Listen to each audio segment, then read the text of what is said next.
Oh, we back at it like a crack addict, baby. Testing, testing. 1, 2, 3, 4, 5, 6, 7, 8, 9, 10, 11, 12. Your boy Neo can count to 13, y'all.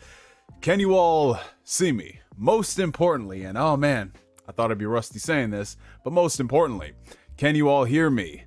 Test, test, mic check. How's everything sounding, y'all? How are the audio levels? Is the music, is it overpowering my voice and vice versa? Let me know, let me know. Oh man, in the meantime, let me go ahead and scroll down the comment section while we let a couple people get in here. Oh snap, first things first, the first viewer, the first person to bless the chat. We got the homie Flame coming in. Holy moly, he came back in all caps, man. I mean, listen, all I'm saying is, you know, I wish we could say the same about Superman, but you know, I came back, man. I came back. I am dismantling all the black dad stereotypes. You know, your boy Neo does make his monthly return to the YouTube, so you know there is that. This is progress. This is what it's all about. Who else we got in here? We got Trav the Gamer. What's going on, my brother? Oh, we got Don Otaku. Yo, the Mac is back. Yo, Siri, play Return to the Mac. Yes, that's right, my guy. That is right. I'm almost back to 100%, but it's good to see you. Who else we got in here? We got amazing JD Jason. Let's go in his loudest voice possible. That's what I like to see. Oh, we got the homie Darth Praxis. Oh, speaking of Darth Praxis, I think it was you, bro. I believe you sent me a DM on Twitter. It might have been you, might not have been you, but let me double check. Because I saw it in glancing. Yes, it was Darth Praxis who was wondering, Neo, where you been, man? You gonna come back for them streams? There's some shit to talk about. So, yes, here we are, Darth Praxis. We back at it like a crack addict. Jesus Christ. Oh my God, man. Woof. I don't think I've ever said back that many times in one breath. It's crazy. Let's see who else we got in here. We've got Corey Gryffindor, the homie. I'm drawing in class, but I'm here, guys. Oh, that's right. Corey Gryffindor, the autist. He's multitasking. He's triple tasking. He's in class, he's drawing, and he's in the streams. Just look at that guy. Everyone's favorite mayonnaise connoisseur, Corey Gryffindor. Just give him a round of applause, you guys. Give him a round of applause. All right, who else is in here? Oh, we got the homie Dimwit Monkeys, SpongeBob me boys. Yo, man, you can't pass up an opportunity to mention the greatness that is SpongeBob, man. I love it though. I love it. Oh, we got Aaron Stallings, bright and early for a change. Good to see you, bro. Oh, we got Gian the Don. That's right, my guy. Oh, speaking of we got the homie Rhino 242 in the building. Ask and you shall receive. Neo is back. That's right. I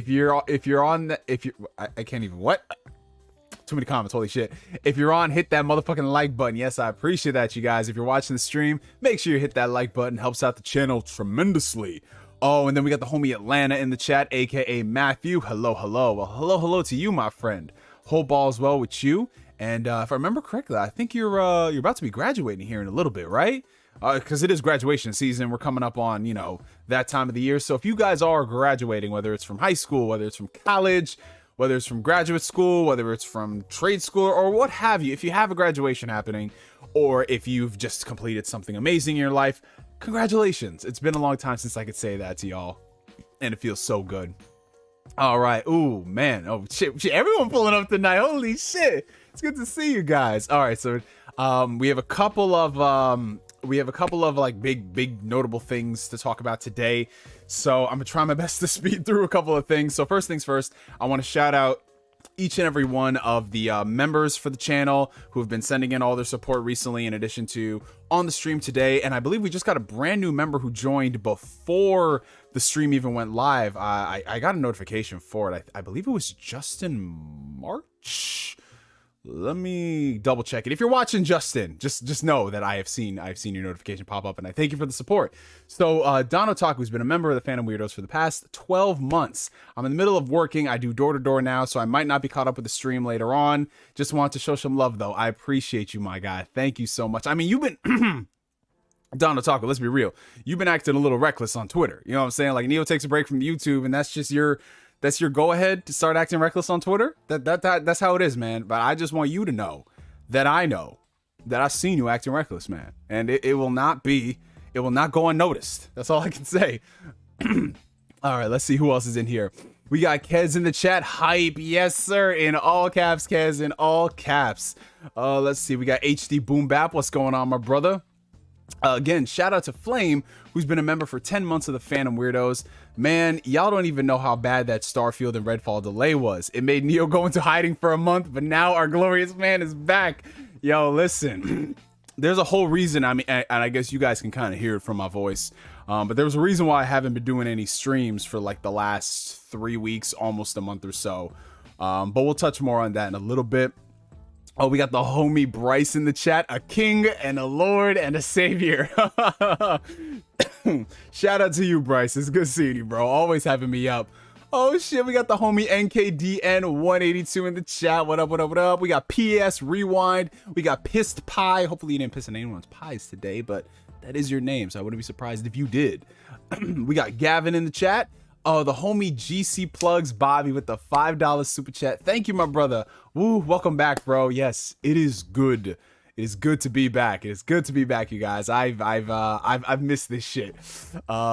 Let's see. We got a $10 super chat coming in from Xtort and Edify. That's a badass name. Glad you're back, man. It is good to be back, y'all. It's like, man, I'm already getting emotional. We're not even 20 minutes into the stream. You know, it's not a Neo stream until I get emotional, but usually those emotions happen an hour in, 2 hours in, something like that. Let's see. We got JMac19. What's up, Neo? Just going to get my Nintendo Switch. I have the Lite version, but it's not the same. Yeah, that Switch Lite. I mean, I'm not going front. I like the idea of a Switch Lite. It's been a while, y'all. Got that vintage seltzer on the stream. You know the fucking vibes. You know the fucking vibes. Yo, I love the idea of that Switch Lite, but honestly, as weird as it is, I do like having the option to dock my Switch to my TV. I mean, it blows out the picture because, you know, it's a 65-inch 4K, but I just like having the option. I like the bigger screen real estate, especially on that Switch OLED. Man, you guys, temptation is real. I know I said I didn't want to get that Switch OLED, but with Xenoblade Chronicles 3 coming out in just a few short weeks, temptation is real, man. Temptation is real. Oh, we got the homie Robert Storms in the chat. Yo, bro, glad to see you back. Thank you, my man. It's good to be back, and congratulations on the success of your gaming channel, bro. I be watching your videos on there. You be pulling in that double duty, man. It's good to see it. And shout out to you for playing that Kingdom Hearts greatness, man. We respect it. And now Corey Gryffindor, he's just gonna come out of hiding and be like, I heard y'all talking about Kingdom Hearts. Who's playing Kingdom Hearts, and why is it not Neo? Okay, so, oh Jesus, y'all are blessing it today. Y'all are blessing it. There's just so much shit to go through. Holy fuck. Okay, I'm gonna try my best. And then we're gonna do the, you know what? Fuck it, let's just get into the intro right now. It's been like 12 minutes. Let's dive into it, y'all. Gotta do this shit right. Welcome, everybody, to another fantastic and fabulous episode of Ask Neo. If y'all are tuning in for the very first time, welcome to Ask Neo. Ask Neo is my somewhat regular, albeit irregular, Q&A series where you guys ask me questions and I try to the very best of my ability to answer them in a timely fashion, and if not in a timely fashion, then hopefully where I'm not coughing and clearing my throat for a while. Now, as I'm sure a lot of you guys have noticed, I've kind of been absent from the channel for the better part of the past month. I believe the last stream that I did was when we were discussing Square Enix selling off their IPs to the Embracer Group, and if I remember correctly, that was in the beginning of May. And ever since then, there really hasn't been anything in the ways of videos, let alone live streams. You know, the thing that I always fell back on for the most part, you know, if I didn't put out content, like if I got busy, was, you know, live streams. And there is a reason for that. Part of it has to do with real world obligations, things happening here in the real world with family members that have taken up some time, and they will be taking up some time for the foreseeable future. But other than that, you know, for the past 3 weeks, I've been sick as a dog, you guys. Sick as a dog. And it's been really strange because, as I'm sure you guys know, I'm not really a person that gets sick too often. Most of the time when I get sick once a year, and it's something that knocks me out for like an entire week. But as soon as that week is over, I'm pretty much good. You know, I'm sure a couple of you guys have seen that before. And shout out to all the new subscribers for the channel. And I'm going to get to all the super chats in a second. I have them here. Thank you guys so much. But for whatever reason, around the middle of May, I think it was around the 15th or so, I started to feel a lot of like I wasn't myself. I wasn't myself mentally. I wasn't myself physically, emotionally. I just felt really run down. And part of me was thinking, oh, it could be a combination of a lot of things, real world stress. It could be work. It could be, just coming off of the end of a really intensive workout program. It could be all those things. But I noticed that this wasn't something that, it wasn't something that I had gotten better after a few days. Because after that, period of time, this was around the 15th or so, I started to come down with a cold, right? And for me, when I come down with a cold, it usually goes like sore throat, leading into congestion, runny nose, all that stuff. And I'm usually done with that in a week or so. Come to find out, it was actually more than that. And I know a lot of people are suspecting, yo, did you catch COVID, Neil? What's going on? And at first I thought it was COVID because, I felt really friggin' shitty. Like I was going to the gym, and I mean, the gym is always my escape from everything. It doesn't matter if I'm having like the shittiest day outside of the gym. In the gym for the hour and a half, 2 hours, I feel total bliss. I was in that gym and I was struggling to do anything. And I was like, what is going on, man? So I thought it was COVID at first. But then I thought it was kind of weird because I had just, recovered from COVID back in December, and it felt very different from it. So, I did the test and everything. It was negative, thankfully. And then I was wondering, like, what exactly am I suffering from? Like, why do I feel really, really shitty? And then I went and I checked my Facebook memories and I noticed something. For the past 10 years, I have always gotten sick the second or third week of May, every single year for a decade. I think the only time I didn't get sick during May was during 2020, because 2020 was an off year for everybody. Everybody was sick at one point or another, dealing with COVID and all that stuff. But I didn't get sick during that point. But then all of a sudden, I got sick and I was like, oh, I guess this is just the time of the year when my body is like, listen, man, we're going to take you out of commission to do our things, to fight whatever we got to fight. And it is what it is. You're going to have to deal with it. And I was like, all right, I'm cool with that for a week. But then 3 weeks, of course it got better as time progressed, but I noticed that the one thing that remained was just I had a really bad cough. Despite, my entire well-being, everything else felt fine 100%. And that cough is what prevented me from making videos. Like I would just be coughing like for such a long period of time, and thankfully there was nothing bad about the cough. It wasn't like I was coughing up, blood or whatever. But it was just a dry cough that remained, and it stuck with me for like the last 2 weeks of being sick. And when you have a cough, it's kind of hard to talk. And when you're coughing so much, it affects your voice and it gets hoarse. So for the past time, I've just been resting my voice, and conveniently, the cough has been gone for the past couple days, but it decides to rear its ugly head right before I'm going to start streaming. So excuse me throughout the course of the stream if I do have to, take a second or so to cough. It's not really anything that I feel like too bad about. It's not like I have those coughing fits anymore. But yeah, it's just something that like comes and goes, where I just randomly get a cough for like an hour or so, and then I'm back to normal. But I've noticed as the time progresses, I am 100% back to normal. I've been staying hydrated. I've been drinking my broth, my teas, all that stuff. And everything, like today, like this past week has been like the first week I felt like 110% when I'm in the gym and when I go crazy. And I'm very excited about that. But yeah, that's the reason why I haven't really been on the content scene like that, because I couldn't, my voice was just not there. And whenever I did have to use my voice, like when I'm at work, I'd rather conserve all of that vocal energy, if you will, to actually use it at work. So yeah, that's been the situation, you guys. I'm sorry about the absence. I know there was a couple of things going on. There was the PlayStation State of Play that happened. There was the Starfield delay. There was a couple of things that happened, but I just wasn't around to really talk about it, which is why I always say follow me on Twitter, you guys, because at the very least I can always, tweet this stuff, tweet into the ether.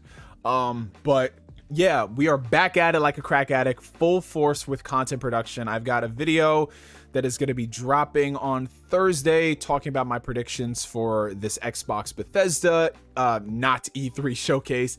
It's so weird because even though it's not E3 season, E3 is not a thing. Well, I mean, it's not a thing this year. Apparently they're coming back in next year.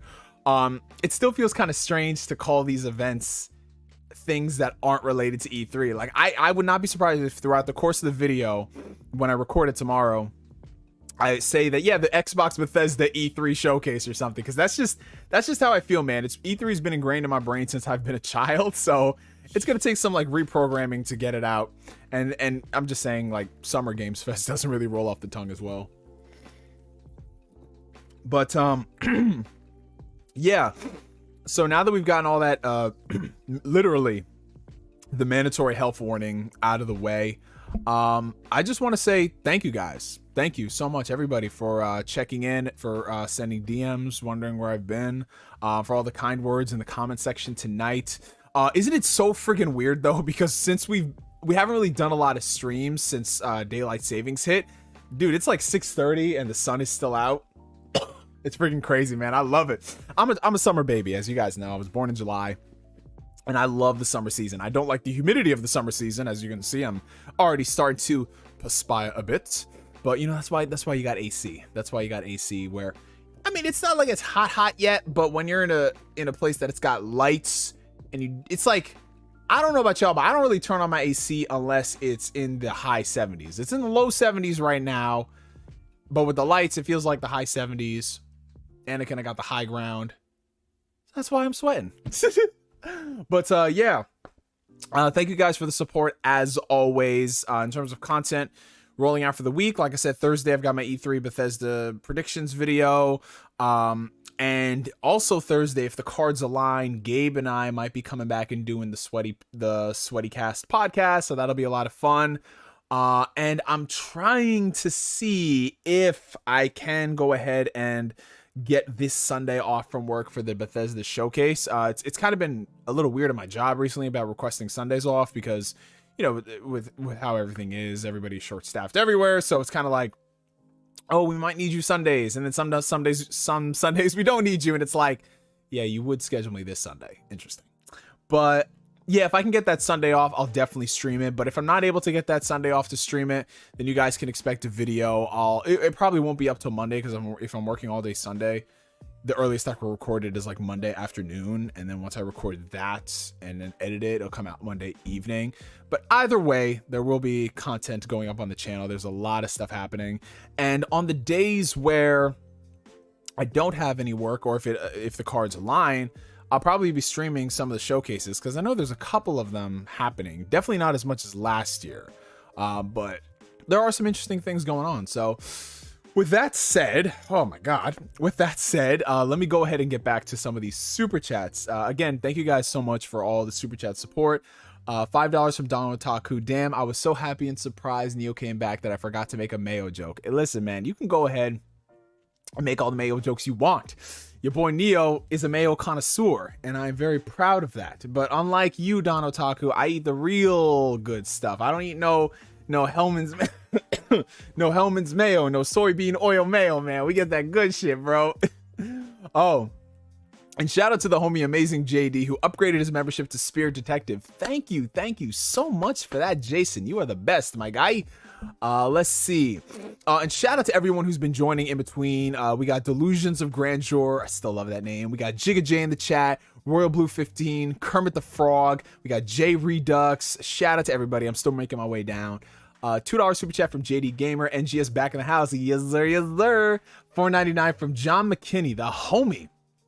Have you seen Top Gun 2 yet? Not as good as Top Gun, but it's surprisingly a great sequel. Yes, I actually did get a chance to go watch Top Gun 2, aka Top Gun Maverick, and I absolutely loved it. I'm not sure how many people in here are fans of Top Gun. You know, it's a movie that came out in the 80s, and it is a very, very, very quintessential movie of that era.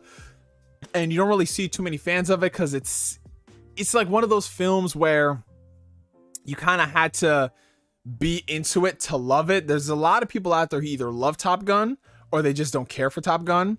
I'm one of those people that love Top Gun, and the fact that they were doing a sequel like 30 plus years later, I was very hesitant, but you know, I'm willing to give anything a shot. And I saw that first trailer back in 2019 and I was absolutely floored. And next to all the other, you know, superhero movies and all that stuff, Top Gun Maverick has been my most anticipated film that has been pushed and pushed and pushed and pushed through COVID. And I saw the movie in IMAX and it did not disappoint you guys. Top Gun Maverick is like the perfect movie that we need right now. It is beautifully shot. It's got a great story about, you know, figuring out your place in the world, you know, so many years later, who you are as a person, the idea of family, regret, so much stuff. And it's just a really, really good time of the movies, man. A lot of people have said that it's better than the original. I would find myself in that camp. But at the same time, the Top Gun movies are very simple movies. They're not here to kind of like reinvent the wheel. They're very, very simple stories, and I love them for that. And, you know, the spectacle is what really sells Top Gun in a very, very good way. Like, dude, Top Gun Maverick, like, I know I say this a lot, but if you have a chance to see a movie in IMAX, Top Gun Maverick is that kind of movie. Top Gun Maverick is like, I don't know how. This is the kind of movie that I really hope they have like 40 hours of bonus features on the Blu-ray, because the way they shot this movie is absolutely insane. Like it honestly, it feels so real, you know. And when you're living in an era, especially in the era of COVID, where a lot of special effects in movies can look very wonky, you know, partially because of the pandemic putting restrictions on things, and another part of it is, you know, all these VFX artists are overworked. You look at Top Gun Maverick and you're like, that restores faith in the way people can shoot movies. Even something that is as fantastical as Top Gun, they can make that work and look beautiful. And it's gonna feel so wonky to go back to like the next Marvel movie and you'll be like, oh, you know what I'm saying? But I really love Top Gun Maverick. You said you didn't like it as much, man. Oh, that's kind of disappointing, but you know, different strokes for different folks. Let's see. All right, so scrolling down the list, $9.99 super chat coming in from Corey Gryffindor. Sad story. I met a cute redhead a couple of weeks ago at a bar. She graduated from California State Poly. We made out. I asked her out on a date. She said yes, and then she says she's not looking for a relationship or date. Oh, well, first things first, Corey, my guy, I congratulate you for shooting your shot, getting outside of your comfort zone, because if there's one thing that I'm trying to inspire to all my nerd brethren, shoot your shot, no matter what, man. Because we listen, we've all spent the years, we've spent the days, we spent the hours wondering what could have been. But unless we actually take that opportunity to find out for ourselves, we just may never know. So shout out to you, bro. You got some work, you got some, you made some progress in that situation. And for her to, like, you asking her out on a date, not Netflix and chill, a date, her saying yes, and then she says she's not looking for a relationship or a date, that could be one of two things, bro. Now, giving her the benefit of the doubt, it could just be that. She could be that type of girl where she just doesn't want to be in a relationship right now and she doesn't want to date. It is very much so possible. Now, being a realist and knowing how things are nowadays, especially for people in the 20 to 35 age demographic, could that be bullshit? Absolutely. Because if there's one thing that I've noticed, and I've noticed this with some women, some of them are down with the idea of doing certain things, but when you get closer and closer to that, they start to have a realization like, oh, this is actually going somewhere. Like, take, for example, the last woman that I was dealing with, you know, very, very much so loves the idea of doing all these things, very upfront about it. But then she starts to pull back when she realizes, oh, this stuff requires actual commitment and working with somebody. And some people just don't want to do that, bro. So honestly, what you need to do in this scenario is take her word for it and keep it moving, my friend. That's all you need to do, bro. Because what we ain't gonna do, what we are not gonna do is spend so much time putting people on pedestals. Whether it's a male or a female, it does not matter. I do not discriminate here. We are not going to play this game. We are not going to play this chase. We are not going to do any of this stuff. Because niggas is tired, bro. Niggas is tired. People are out here dying from the monkeypox. We got backlogs of video games. We got better things to do. So whatever reasoning she gives you, whether it's truthful or not, I would respect her wishes and keep it pushing, my friend. Move on to the next person, because you're going to have less headaches that way. You know, I've been in a situation where and from firsthand experience, there was a girl who told me she wasn't ready to be in a relationship because hanging out with me put things into perspective, like, oh my God, I really like this guy, but I'm worried because how my last relationship ended, so I just don't want to be in a relationship. You know, I tried to push and to say, hey, listen, you know, if you don't take a chance, if you're going to stay stuck in this hole, you're never going to grow. And I tried to help that person out and they weren't for it. And you know what? That's fine. That's okay. Because at the end of the day, this is my life. This is the story that I want to tell. And I don't want other people involved in this story if they're going to make all of these chapters useless and defunct. You know what I'm saying? Because life is about growth. And I've had my chapters of growth. And if I see something like that and someone doesn't want to get involved, it's like, hey, it is what it is, man. Keep it pushing. So, yeah, Corey Gryffindor, do not dwell too much on it, bro. I mean, honestly, I will say this, man. Dwell on it, you know? Dwell on it. Like, get all your feelings about it out. Because too often we say that, okay, we're fine, we're not going to deal with it, we're going to keep it moving. But then there are those nights at 2 a.m. in the morning, and we've all had those nights, y'all know this shit, y'all know it, where you're just wondering, like, fuck, what is wrong with me, man? Like, how am I not enough for people? You know, I do all these good things, you know? We've all had those late night conversations. And when you add in relationships, it amplifies it to a crazy degree. But the important thing is to get all that shit out of your system, because when you get all that shit out of your system, oh my God, it's literally like taking the greatest dump in the world, man. Like, you know, when you're just sitting on the toilet and you're like, oh man, I just really want to, like, it's good, man, that's good. And you know, one wipe shits, you flush the toilet and everything is Gucci, man. That is what I want for you, Corey Gryffindor. I want you to have a one wipe shit situation. Because if you just keep wondering and you keep going back down that hole, like, man, listen, take it from me. I've been in that situation where, you know, this girl, she wanted something and then last minute she changes her mind and I was dwelling over it. I was like, really? Like, why would she do this when I'm literally like, you know, she said all these amazing things about me and I'm the type of person that she likes, and she'd be like, I've had those situations happen, but you know what? I let myself get that shit out of my system and I moved on. Because regardless, the world keeps on spinning and I can either nut up or shut up. That's it. That's all we can do, man. And in this situation, I don't want to be wasting any time and energy and dwelling over another person who clearly didn't have the same feelings and respect for me.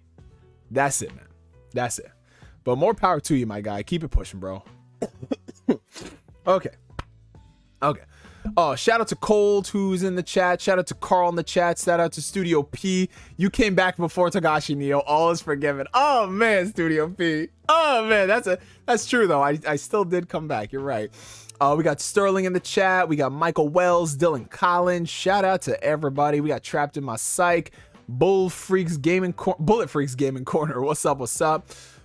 Okay, let me get through these super chats real quick. $2 from Flame. For real, brother, missed you, didn't want to bug you. Oh no, thank you, Flame. Listen, man, Flame, you're like a Flame, you're like a 45-degree weather day. You don't really know how to dress for it. You know, it's not cold enough that you need the puffy jacket, but at the same time, it's not hot enough where you can just wear a sweater. So you're all right. You're just all right, man. You're just all right. I love you, bro. $5 from Don Otaku. I'm doing door-to-door sales in the Houston summer. I hate it here. Yo, Godspeed to you, Don Otaku. That is terrifying. because the Texas summer ain't no joke, man. I remember, the funny thing is, every single time I come back to Texas, I always avoid the heat waves. Like, the hottest it's been whenever I visit Texas has been like 90 degrees. That's it. I avoid all of the heat waves, man. And I love it because the second I leave, it's like, boom, 97 degrees. Dudes can't even step outside their house. Oh, man. It's brutal. $2 super chat coming in from Mo Chocolate 9K. Would you like to be my next guest from Motown? Oh, I appreciate that, my brother. I think you hit me up on Twitter on my DMs. I saw it in flashes. But yeah, let's communicate soon enough. I would love to be on the show. Hopefully our schedules can align and we can make that shit happen, bro. But yeah, hit me up on the Twitter DMs and we can discuss this. Shout out to Amazing JD, who's been a member for 6 months. Upgrade the membership just for you, but I can't speak. Upgraded that membership just for you, my good man. We need to squad up soon. Lightyear, perhaps? Possibly. Listen, like I said, what I'm trying to do this summer, you guys. And listen, I'm extending this invitation out to everybody. I think we all need to hang out, man. We all need to get together in New York City, and we just need to, it's got to be a whole fucking vibe, man. It doesn't matter what we do. Maybe we rent out a movie theater and we watch something like Thor. Or maybe we go to like a barcade, or maybe we just do whatever. Because what I'm trying to do is I'm trying to meet as much as you guys as possible. Because life is short. Past couple of years have taught us that. So if y'all are interested, and you live somewhere in the area, we need to plan multiple meetups, because it's just, man, we've been cooped up in the house too long, man. We outside this summer. We getting margaritas this summer. We doing shots this summer. We doing it all, man. We doing it all. So yeah, we trying to start that shit. Fostings1, who's been a member for 23 months. Hey Neo, hello Fostings. It is good to see you, my guy. Same thing for Dimwit Monkey. Thank you for your support, my friend. Shoot your shot, blow some backs. Well, I mean, there's that. When in doubt, there's that. $2 for Angel Perez. He's alive. We missed you, bro. We need to game. Yes, we do. Like, listen, yo, am I all caught up on super chats? Okay, I'm all caught up on super chats. All right. Thank you guys so much for the support. Thank you. Let me stay hydrated, my God. Okay. So, let's talk about in Neo's absence for the past 3 weeks. What have I been up to as far as like consuming content? So, in terms of consuming content, well, TV show wise, Better Call Saul. Caught up on the recent season, that mid-season finale. I'm not going to give away any spoilers, but that mid-season finale, bro, I'm so happy this show comes back in a month, because that shit was crazy, bro. Like, I love Better Call Saul. Better Call Saul is one of the greatest TV shows out there, and it's very rare that a prequel is on the same level as its predecessors, but I mean, man, leave it to Vince Gilligan, man. They got that shit in the bag, and I'm excited to see how everything comes full circle and how they tie things up. I mean, this is not a spoiler since they announced it, but Aaron Paul and Bryan Cranston are going to be appearing in the final season, so it'll be interesting to see in what regard. Are they going to have a flash forward? Is it just going to be a small little cameo? Is it going to be like a situation where it's like, oh, hey, here's what they were doing at that time? I have no idea, but I am excited for it. Better Call Saul is a fantastic show. If you guys have not seen it, it's available on Netflix. Very slow burn by comparison to Breaking Bad. I wouldn't say it's not as exciting in that sense as Breaking Bad, but at the same time, I think it's a much deeper show than Breaking Bad with its characters, because there's really only just a handful of characters in Better Call Saul, and they get so much development throughout the course of the seasons. It's great. So yeah, that was the main show that I was watching. In addition to that, Spy Family, that's been my recent go-to anime. And man, when you talk about wholesome anime, I think I've rewatched that first episode of Spy Family at least like 3-4 times, because it's just so pure, man. And like every single episode since then is so it just makes me feel good.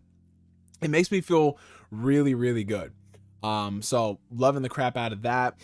And then I started 2 new shows. Well, they're not new, but hey, if I haven't seen it, it's new to me. I started 2 shows, one of which is Barry on HBO, and I'm a fan of Bill Hader, so I've wanted to check it out for a while, just never had the time.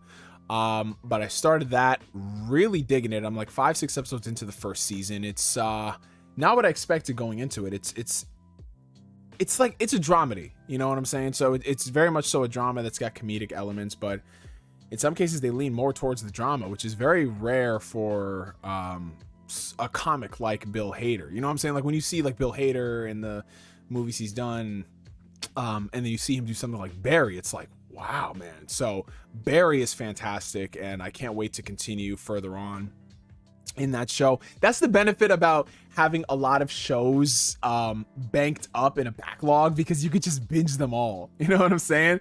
Like there's obviously going to be some shows that I watch on a week-to-week basis, like that's what I did for Better Call Saul. But with something like Barry, where I have those seasons banked up, it's just like, oh, I feel so great. And it's like a good type of banked up feeling. It's not like, you know, a CW show where it's like, yeah, you got 5 seasons, but out of those 5 seasons, 20 episodes, how many of them are actually good? You know what I'm saying? So I'm loving Barry. And then because I needed something different, like a different kind of palate cleanser, I started a Korean drama. And I know everybody's ears are going to prick up right now, because there's a lot of K-drama fans out there. I started this Korean drama. Some of you guys might be familiar with it. Some of you might not be. It's called Reply 1997. If you guys know what that show is, comment. But yeah, I'm very selective of the type of drama shows I watch, because, you know, one thing I've noticed about a lot of dramas, Korean dramas, is that they can be very tropey and they appeal to a certain demographic. Not obviously that's not all of them, because you have really good stuff. You have Squid Game. There's like a lot of stuff that's killing it right now on Netflix. But I asked my sister for recommendations, because she watches Korean dramas, and she was like, okay, well, I know your palette. You like, you know, you like obviously the serious stuff she'll recommend to me, like the really serious, like, whoa, cool stuff. But then every now and then I like to watch a rom-com. Rom-com is one of my favorite genres in anime, in dramas in general, because if you could sell really likable and relatable characters and you could sell the romance, like I eat that shit up, man. It's cool. So she's like, I think you'll really like Reply 1997. It's got a great vibe.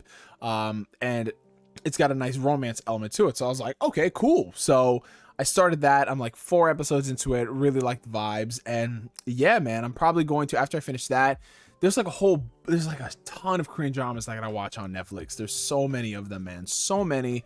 And then there's another movie that one of my subscribers keeps hounding me to watch. I think it's a Tollywood film. I correct me if I'm wrong if that's how you pronounce it, but it's a Tollywood film. I think it's called like RRR or something along those lines. He's been bugging me about it on Twitter for a while now. He's like day 3 of asking NeoGameSpark to watch this movie.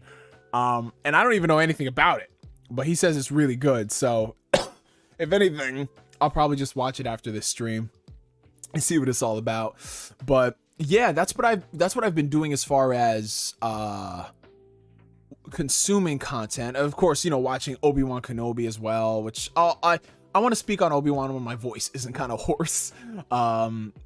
So I'll talk about that at a later date, probably when the series wraps up. But yeah, I've been watching Obi-Wan. Miss Marvel comes out tomorrow, so that's gonna be fun. And gaming wise, haven't really been doing too much gaming in the sense that like jumping from game to game to game. The only game I've really been playing over the past couple weeks has been Mass Effect. I'm just going through my playthrough of Mass Effect Legendary Edition that I started last year and never finished. So I've been going through that, and man, I've played through Mass Effect 2 so many times. I played through Mass Effect 2 at least 6 times, like between 360, PC, and PS3. I own the game on everything. I love Mass Effect 2 to death. Mass Effect 1, I believe I only played like twice. So going back and playing through Mass Effect 1 for the first time in like what, 10 years, it's been really interesting, man. Obviously there are some things in the first Mass Effect that have not aged the greatest. I mean, it's a game from 2007, so of course. But the Legendary Edition does do a really good job at touching that stuff up. But one thing that I really love, and this is just about the series in general, but the first Mass Effect game, it really sets the tone that, yo, this is really unlike any game that's out there. and to this day, there is still not a sci-fi game on the level of Mass Effect with its writing, its dialogue, its story, its world building. Mass Effect is the shit, bro. And I had always known that because I'm a Mass Effect fan, but sometimes when, you know how when you go away from a franchise, or like, let's say there's not a new entry in a franchise and it's not really talked about, because let's be real, like there hasn't been a good Mass Effect game in a while, you kind of forget certain things. And then when you go back into it, it's like, wow. And dude, I'll never forget, like, just booting up the Legendary Edition and getting onto the Normandy for the first time, and that music swells, dude. Like, y'all know I'm an emotional person. I cry to a lot of things. Like, I literally, like, I kind of got emotional when you just see Shepard walking up, and you don't really see Shepard's face until the very end. It's like, oh my God, that's me, bro. Oh man, it's been a lot of fun, man. It's been a lot of fun just going through. And Grimdark said it best. Yeah, Mass Effect is just a love letter to so much classic sci-fi stuff. Yeah, a lot of classic sci-fi stuff that you don't see nowadays. You don't. Like, when you look at, you know, the era of classic Star Trek from the 60s, and, you know, going into the next generation, and you look at all the other shows, you look at, you know, Battlestar Galactica, you look at so many shows, Babylon 5, and then you compare them to the sci-fi stuff we get now. Honestly, the peak of it is Expanse. You know, Expanse is like the best thing that's come out, but that's just one show. A great show, mind you, but that's one show. And it really makes me yearn for that type of sci-fi storytelling. Like, I mean, I like the nice bombastic sci-fi stuff where it's all, you know, big spectacle and everything, but sometimes I miss selling a scene with dialogue. I miss selling a scene between two characters, and it's not necessarily about, you know, how many times they could shoot each other. It's about their dialogue. It's about the commentary. It's about so many things. And playing through Mass Effect 1 really reminded me of how special of a franchise it is. And I'm so excited once I finish Mass Effect 1 to dive straight into 2, because you guys know 2 is my favorite. And then replaying 3, you know, I played 3 really late. I played 3 in 2016, which was like a few years removed from the controversy. So it'll be interesting to see if my feelings, because I played Mass Effect 3 and I was like, you know, it's a good game. Not as strong as the previous ones, but it's a solid game. It'll be interesting to see if like my impressions are still the same, or if I'm just kind of like, yeah, nah, because I'll be playing them all back to back to back. Other than that, what have I been playing? I just started. I bought the Phoenix Wright Ace Attorney trilogy on Xbox because why not? You know, like I'm that type of person where there's some games I buy on every platform, like BioShock, every platform, Ace Attorney, every damn platform. I have it on the Switch, I have it on Xbox, and I love murder mysteries. You guys know this. Detective Conan, one of my favorite animes. And Ace Attorney just it puts me in that situation, and it makes me so sad, because you would think that with the amount of times that I've bought this franchise, Capcom would bring the other games over, and they haven't. And I don't know why. Why? Like, come on now. Like, bring the other games. Bring the stuff that wasn't localized. Come on. Like, we want this. There are Ace Attorney fans out there. Give it to us. We need it. So, that's been really fun. Replaying the Ace Attorney games. I'm still on the first one. I'm on the second case, the Steel Samurai. And then other than that, let's see what else I've heard. Oh, I started Kena Bridge of Spirits. That's a game that I'd want to play for a while, and then my game share partner was like, hey, I bought Kena if you want to play it. And I was like, yeah, sure, I want to play it. And man, Kena, dude, that game just brought me back to like PlayStation 2 platformers, man. Obviously it's not a platformer, but it invoked a lot of the same energy that I got from playing Jak and Daxter. Jak and Daxter was one of the first games I played when I got a PS2. And just seeing the charm of Kena and the beautiful visuals and the music, dude, it's great. And I thought for the longest time it was called Kena Bridge of Spirits, but apparently it's Kena. So yeah, I was like, wow, that's surprising. But yeah, it's pretty fun.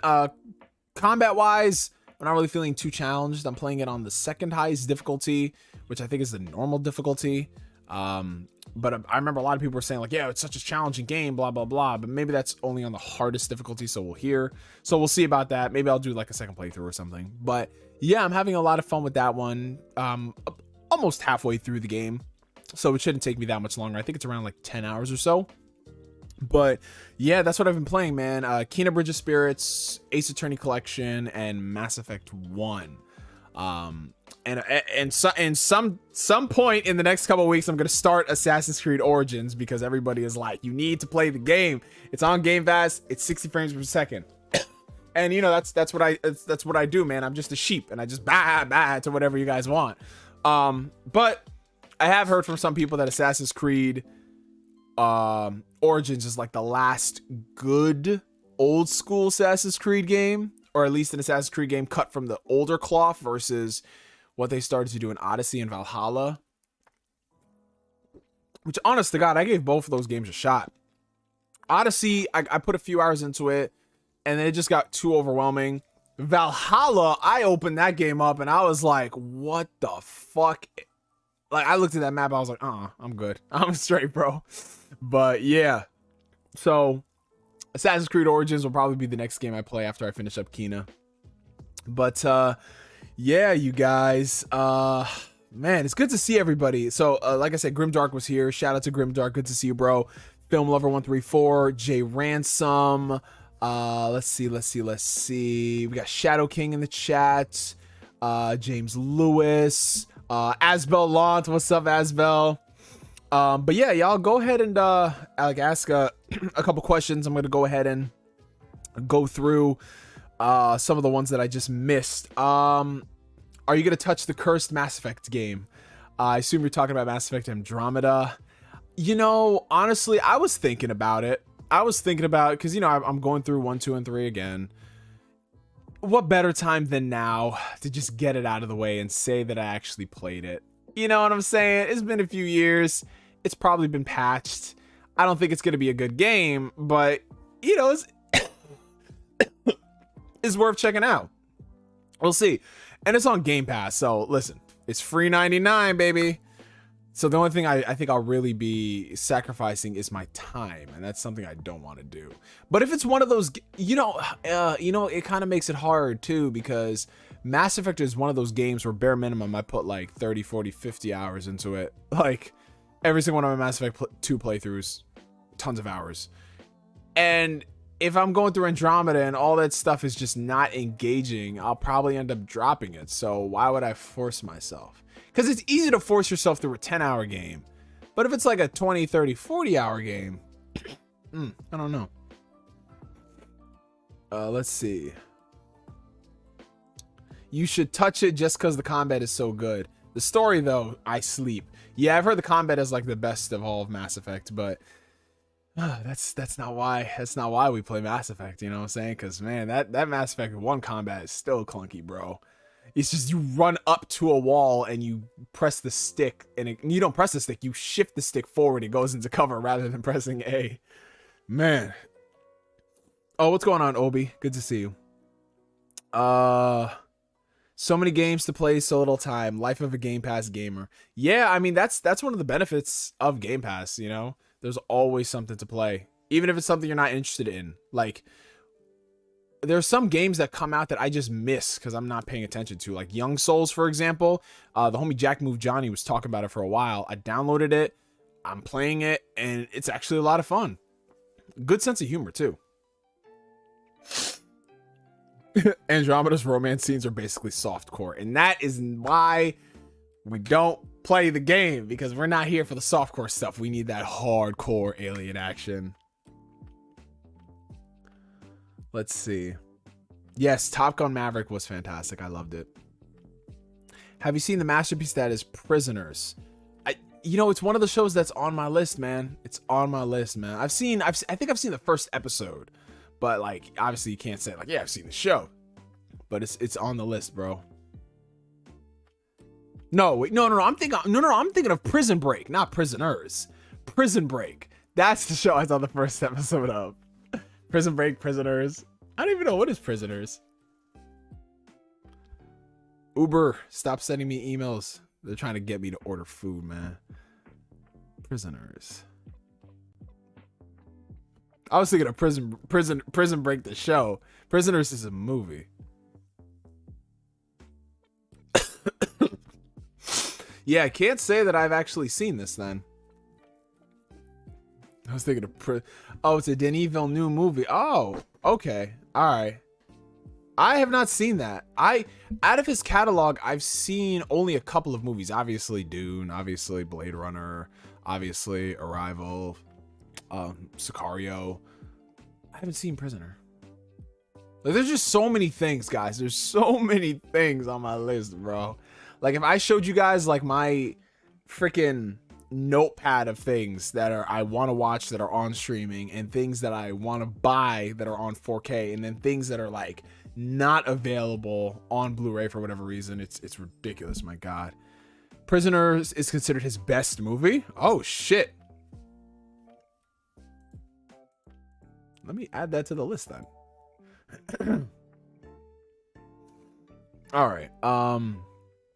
Don't you think Anya Taylor-Joy going from a chest destroyer to a whiny princess is just pathetic?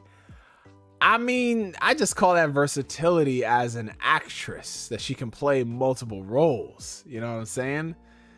Like, she can do it all. Honestly, as far as like up and coming actresses, well, I mean, she's not up and coming, she's big, but she's great. I love her. Hey, Arturo, what's going on, man? Good to see you. There was some question I wanted to answer. Okay, so a couple of things. Okay, so do you think Jurassic World Dominion will be good? Probably not. I mean, the new Jurassic World movies are not that great. I liked the first one. Second one was booty cheeks. This new one, I think it's gonna ride on the coattails of nostalgia more than anything. But yeah, if you were to tell me keep the first Jurassic Park movie or nuke the franchise, I would probably say nuke the franchise, because everything after the first movie is just not as good. Okay, so there were a couple of things that I wanted to talk about. All right, so we might as well just talk about, I mean, I'll elaborate more on this in the Xbox Bethesda video I do on Thursday, but a lot of people are wondering, like, what are my thoughts on the Starfield and Redfall delay, right?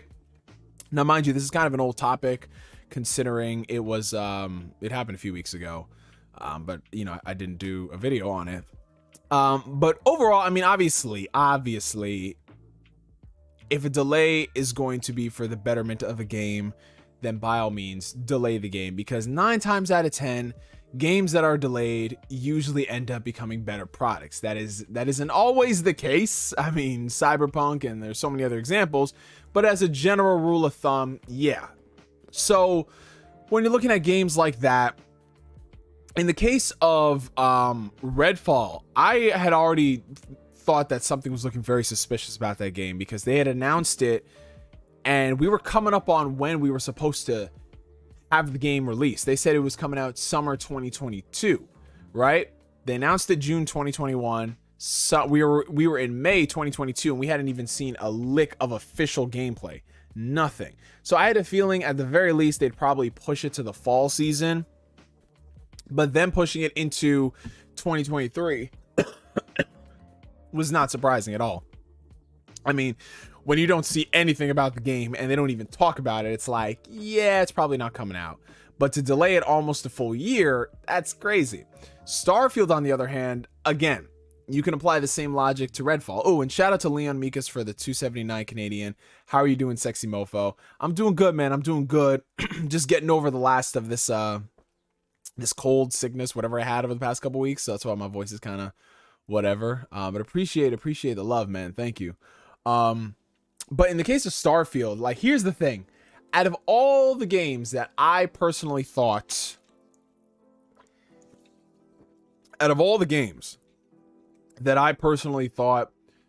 you could just sell on the name alone, not show anything, and then just do like a gameplay blitz barrage, I thought Starfield would be the one. Because they'd been talking about Starfield for, oh my god, what, 4 years up to this point?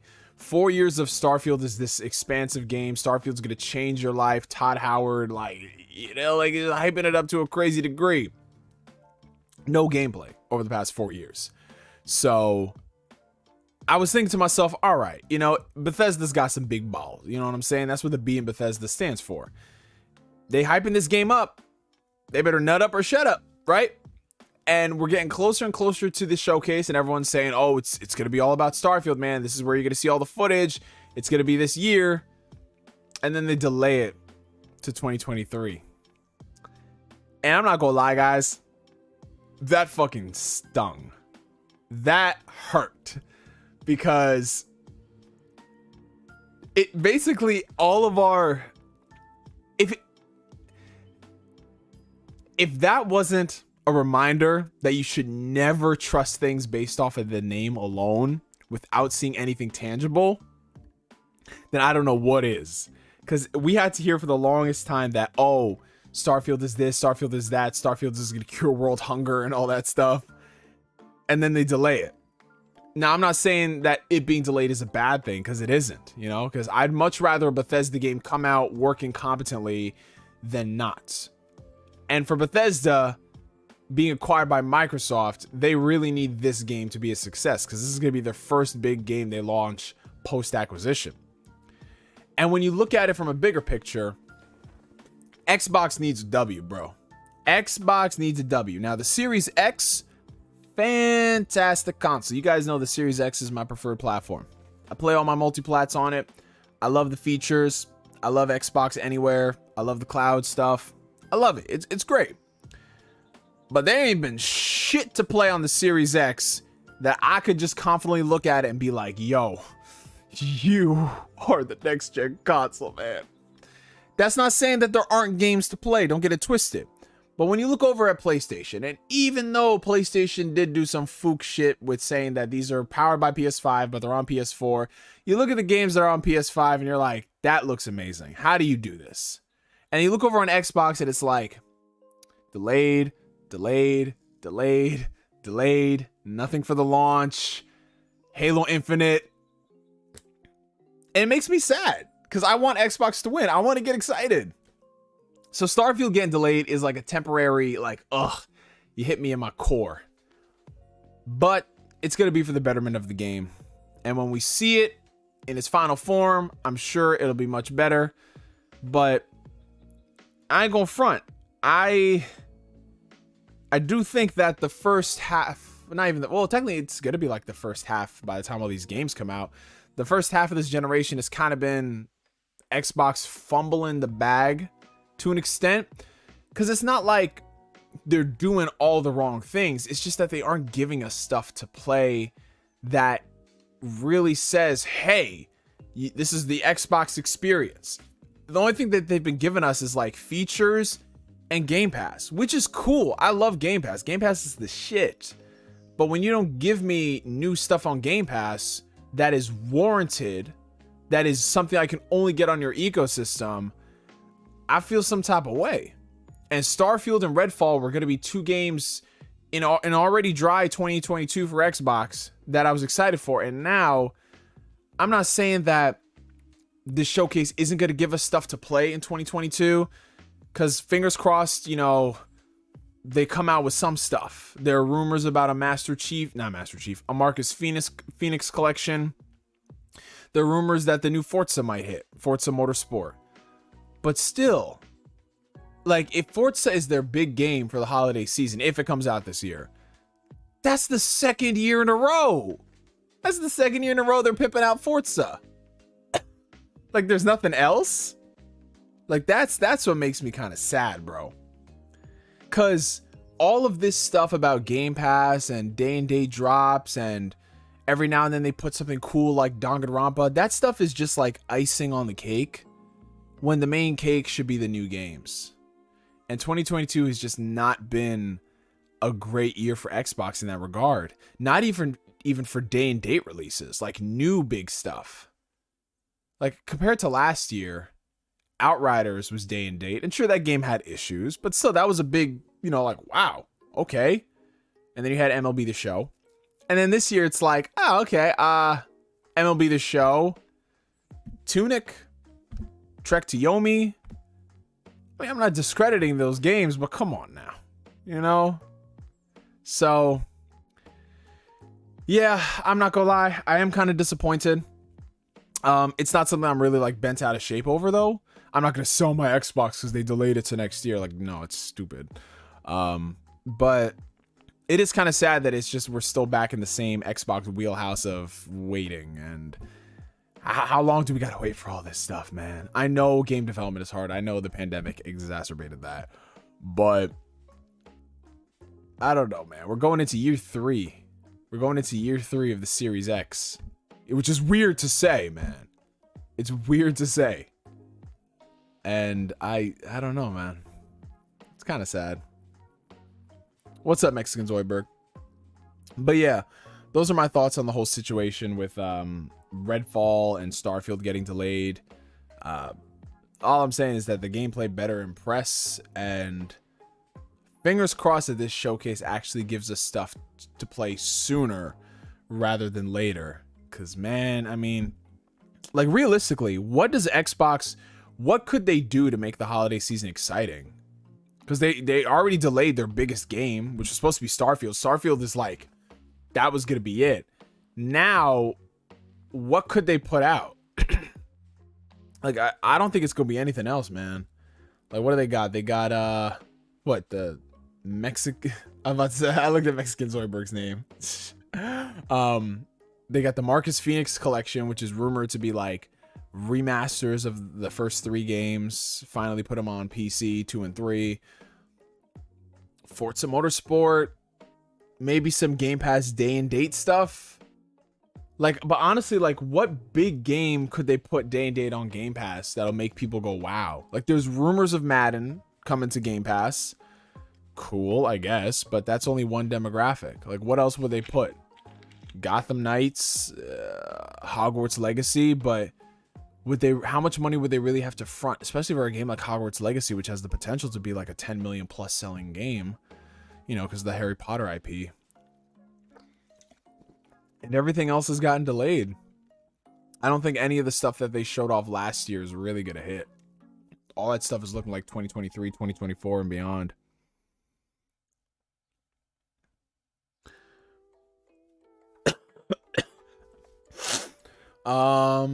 Let's see. Okay, what else happened? There was a PlayStation State of Play. That went down. And, you know, when it comes to these PlayStation State of Plays, Nintendo Directs, things like that, I always tell people to temper their expectations. Because more often than not, what ends up happening is this cycle is that people hype themselves up for them.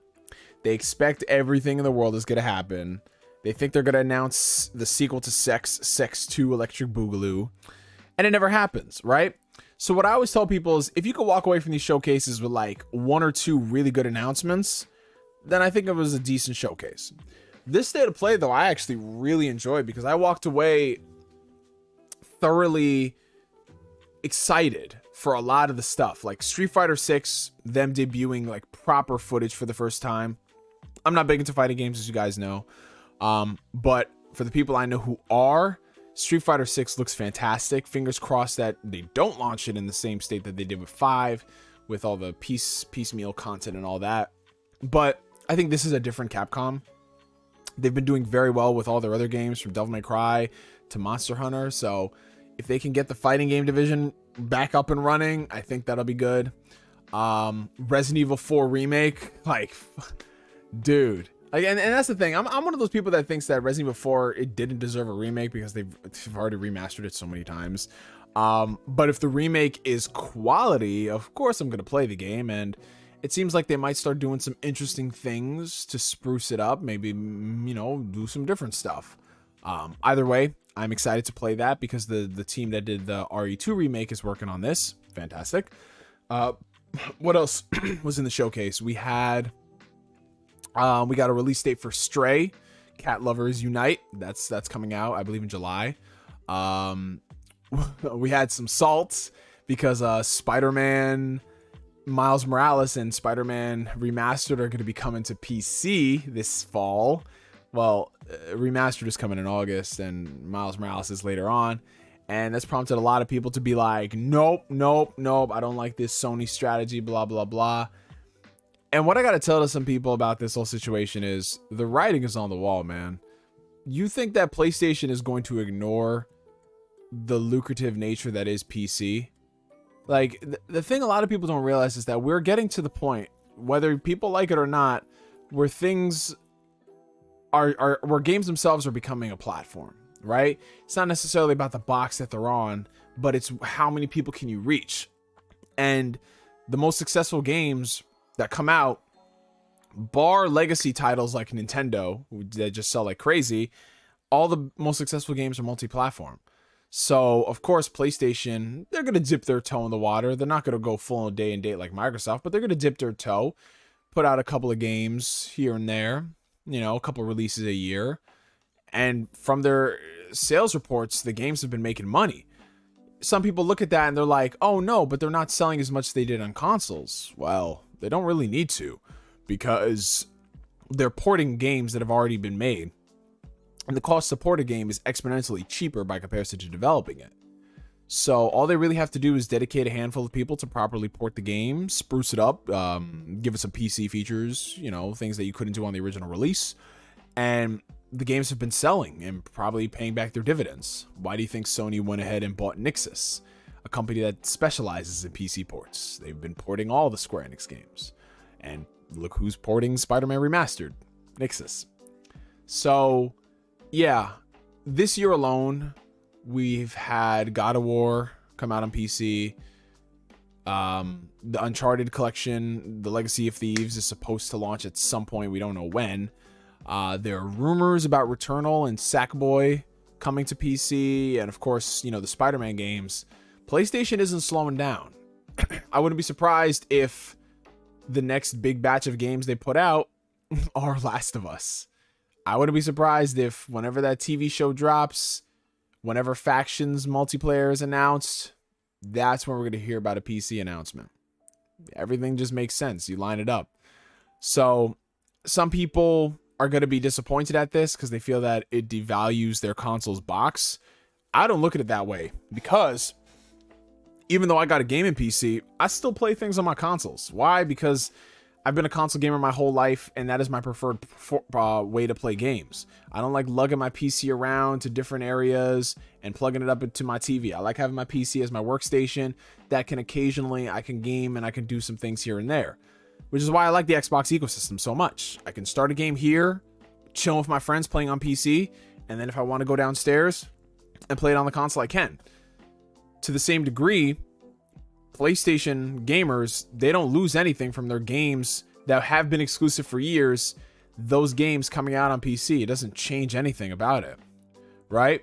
Going forward, I think we're going to start seeing the gap shrinking. I mean, look at Miles Morales. That's coming out on PC, what, 2 years?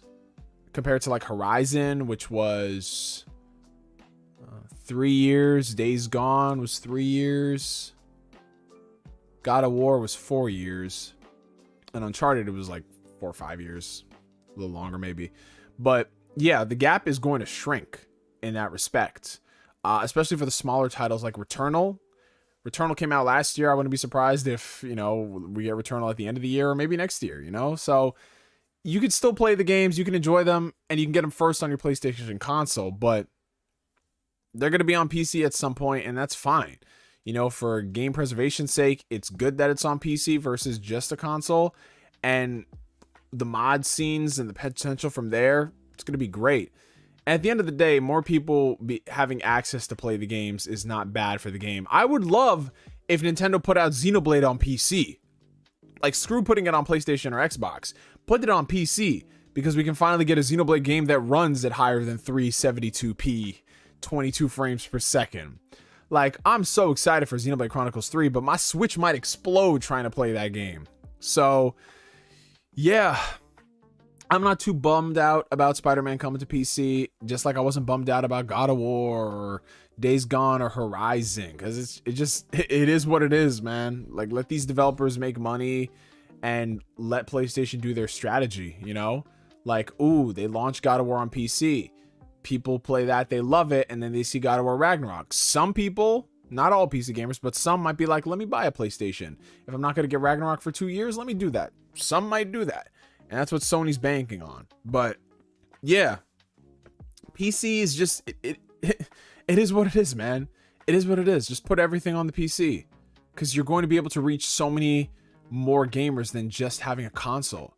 Like, do you know the amount of people I know who have like a PC that you don't even think could run games, and then they play games on it? And I was like, oh, you really play this? Like, yeah, you know, I can play this. You know, I can't run games at like 4K, but you know, for me, I can play a game at like 1080p 60 on my laptop. That's cool. It's good for me. And like, dude, Persona 4 Golden, oh my god, like that game alone, the amount of people who've gotten into Persona 4 because it's on Steam. Come on. Yeah, I know. Switch fans, it's very depressing. We know. It's just, it's like, that's why I'm so excited for my Steam Deck when it finally becomes available, because I'm bougie and I bought the the highest tier version, which means I gotta wait the longest. But I'm excited for the Steam Deck because realistically, that is what a Switch Pro should have been. You know, if a Switch came out in 2017, Switch Pro comes out 2022, that should have been the successor. And Nintendo is just they're playing games with my heart, man. So, you know, I copped a Steam Deck and I'm like, listen, I'm gonna use that to play all my Japanese games that aren't on the Switch but are on PC, or games that aren't on Switch or are on Switch that run like Dookie on Switch, but they run better on Steam Deck. Like, I'm that type of person. So I'm excited. Does anybody here have a Steam Deck? Because, dude, when I get that Steam Deck, I know I'm gonna play I'm gonna try out like Spider-Man on the Steam Deck. I'm gonna try out a lot of things, but I'm really excited to play a lot of like the Legend of Heroes series, you know, the ones that aren't on consoles. I'm excited to play those on my Steam Deck. Because, you know, I'm that type of person, like, man, I grew up playing, you know, Golden Sun on my Game Boy Advance. I love playing some of those JRPGs on a handheld. So I'm excited for the Steam Deck for that reason. And I'm also excited just to play like fucking PS3 and 360 games on that shit, bro. You know what I'm saying? Like a game like Spec Ops The Line. Oh, if you guys haven't played that game already. I just ordered my Steam Deck. I can't wait to get it in 2025. Oh god.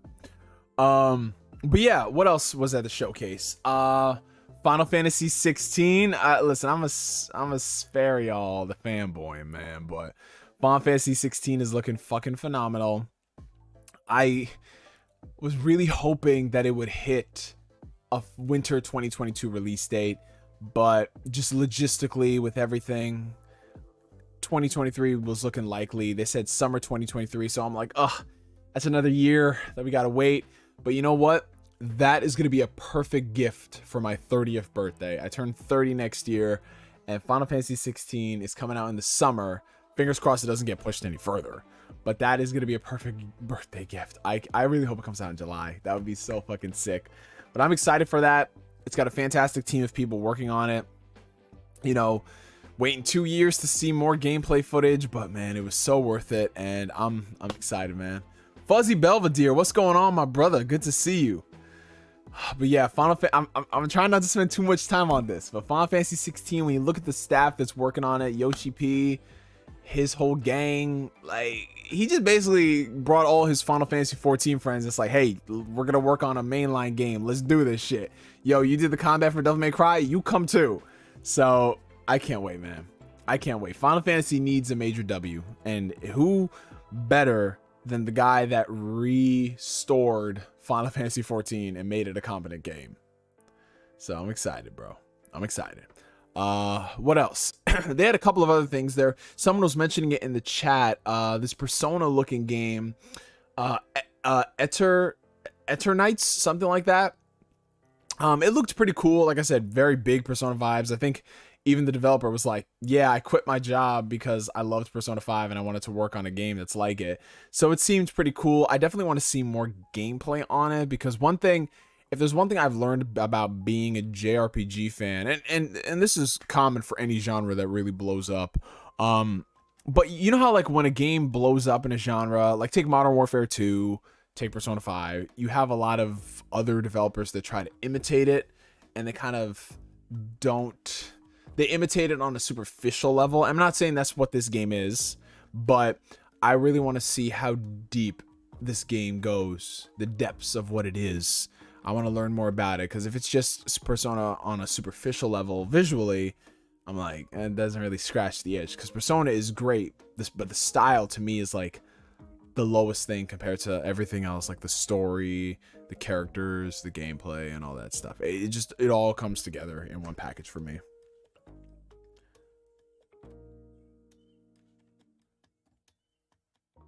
Yeah, I noticed. Yeah, Ed Boon tweeted something today. I think it was a few hours ago. He was responding to, I think, Destin Legary and Ryan McCaffrey about Killer Instinct, and he said that if NetherRealms ever did like a Killer Instinct game, they'd make like an Xbox exclusive fighter or something along those lines, which I'm like, cool. But yeah, there's been a lot of talk about Killer Instinct recently, and I think because Paris basically said, like, who's checking for Killer Instinct like that? And a lot of people came out of the woodwork and said, no, we love Killer Instinct and we love a sequel. And that prompted a discussion for people to talk about Killer Instinct and if Microsoft should make a sequel or something. I mean, I'm gonna be honest. You guys know I'm not a big fighting gamer. I tried out the new Killer Instinct. I think it's cool. It's solid. It's fun. But if Microsoft didn't want to pursue another Killer Instinct based off of the appeal, I can understand why, because I don't think the game really lit the world on fire like that. Because, you know, the fighting game scene is very competitive. No pun intended. I mean, Killer Instinct, it did reach a lot of players, but are those players still playing the game? You know what I'm saying? Like, I think it hit like 10 million players, but that's not, obviously it's not active players, but I can see why they wouldn't want to pursue something like that. But you never know. Stranger things have happened. So let's say, for example, they did decide to bring back Killer Instinct and they got, you know, NetherRealm to co-develop it or something like that. And then they put the game out on Xbox and PC, or maybe multi-platform, you know, because, you know, it's a fighting game, so you want it to reach as many people as possible. I could see that working out, you know, if it's just what it comes down to is competent people working on it. You know, that, like, for example, Final Fantasy 16. A lot of people are kind of giving up hope on Final Fantasy after 13 and after 15. But when you look at the staff of Final Fantasy 16 and who's working on it, that's a lot of quality people. So, yeah, we'll see, man. We'll see. Honestly, what they need to bring back is I mean, there's a lot of franchises they need to bring back, honestly. But it's just, again, because the fighting game scene is so competitive and it's already got such a... Fighting games can be niche in some respect because of the learning curve associated with it. Would a studio really want to fund a game that, first off, it's already going up against giants, but second, you know, are people going to want to attach themselves to it? But never say never. Never say never. We'll see. Yeah, Bloody Roar, Primal Rage, Darkstalkers, Power Stone. In general, there's just a lot of games that need to come back. Freaking Dino Crisis. Why they have not made a new Dino Crisis game is beyond me. Capcom is slipping. I remember doing that one state of play. There was that dinosaur game that a lot of people thought was Dino Crisis, and I was like, no, this is not the Dino Crisis game. And then it wasn't the Dino Crisis game.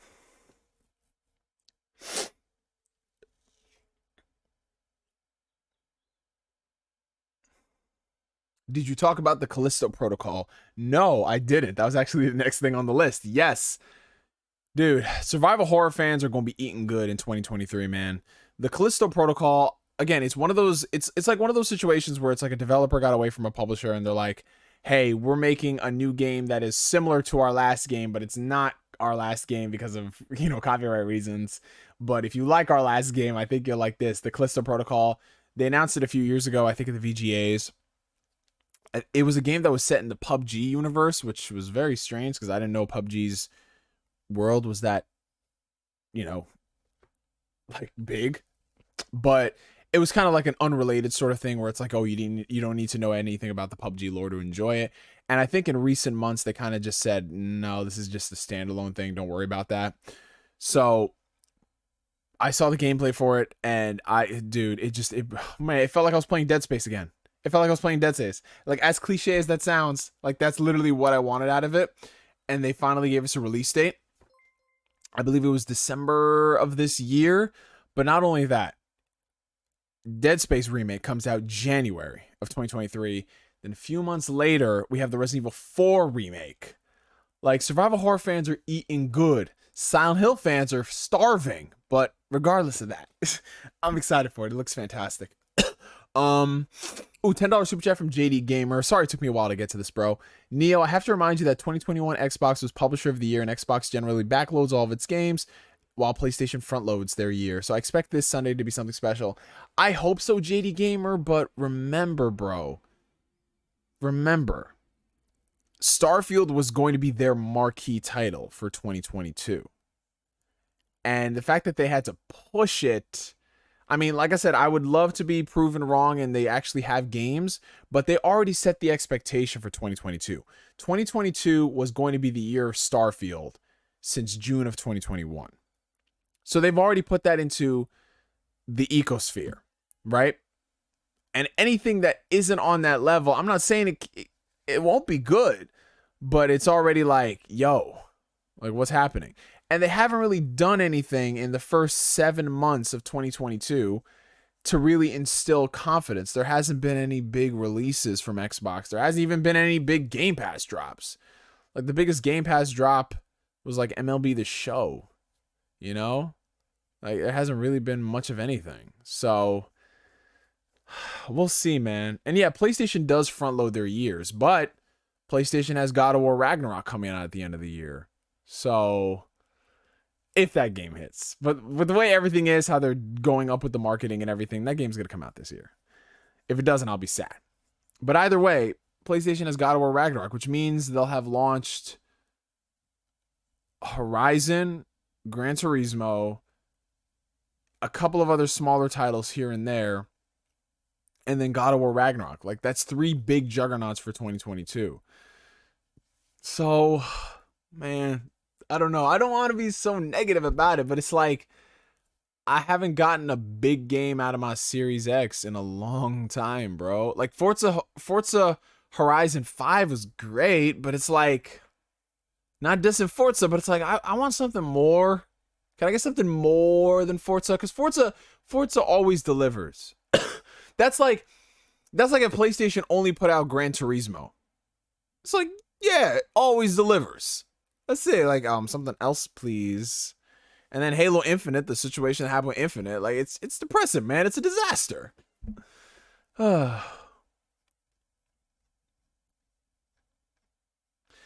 Another $5 from JD Gamer. Neo, predict Xbox's 2023 and 2024 AAA releases and how PlayStation stacks up against them, a la Hellblade, Fable, Avowed, Starfield, etc. versus Spider-Man 2. What's that, Silent Hill remake? If that's even real. But honestly, here's the thing. Xbox's 2023 was supposed to be Xbox's 2022. So next year you have Starfield. You have Redfall. If we're lucky, we get Avowed. Okay, you know what? If they could somehow launch Avowed this year, I know it's not possible. That's a shot in the dark. But if they can launch Avowed this year, that'd make up for a lot of things. But next year, I think the biggest games obviously are going to be Starfield. I'm talking big games. Starfield and Avowed. But would they, well, they could launch one RPG in the beginning of the year and one RPG at the end of the year. I think that's perfect. And then you have Redfall in between. And then what else? Would they launch Hellblade as well? Possibly. Fable, that's 2024. I don't see Fable coming out anytime soon, bro. Oh, the music is gone. Oh, snap, the music ended. What is happening? Hold on, let me see if I can let's get something else going.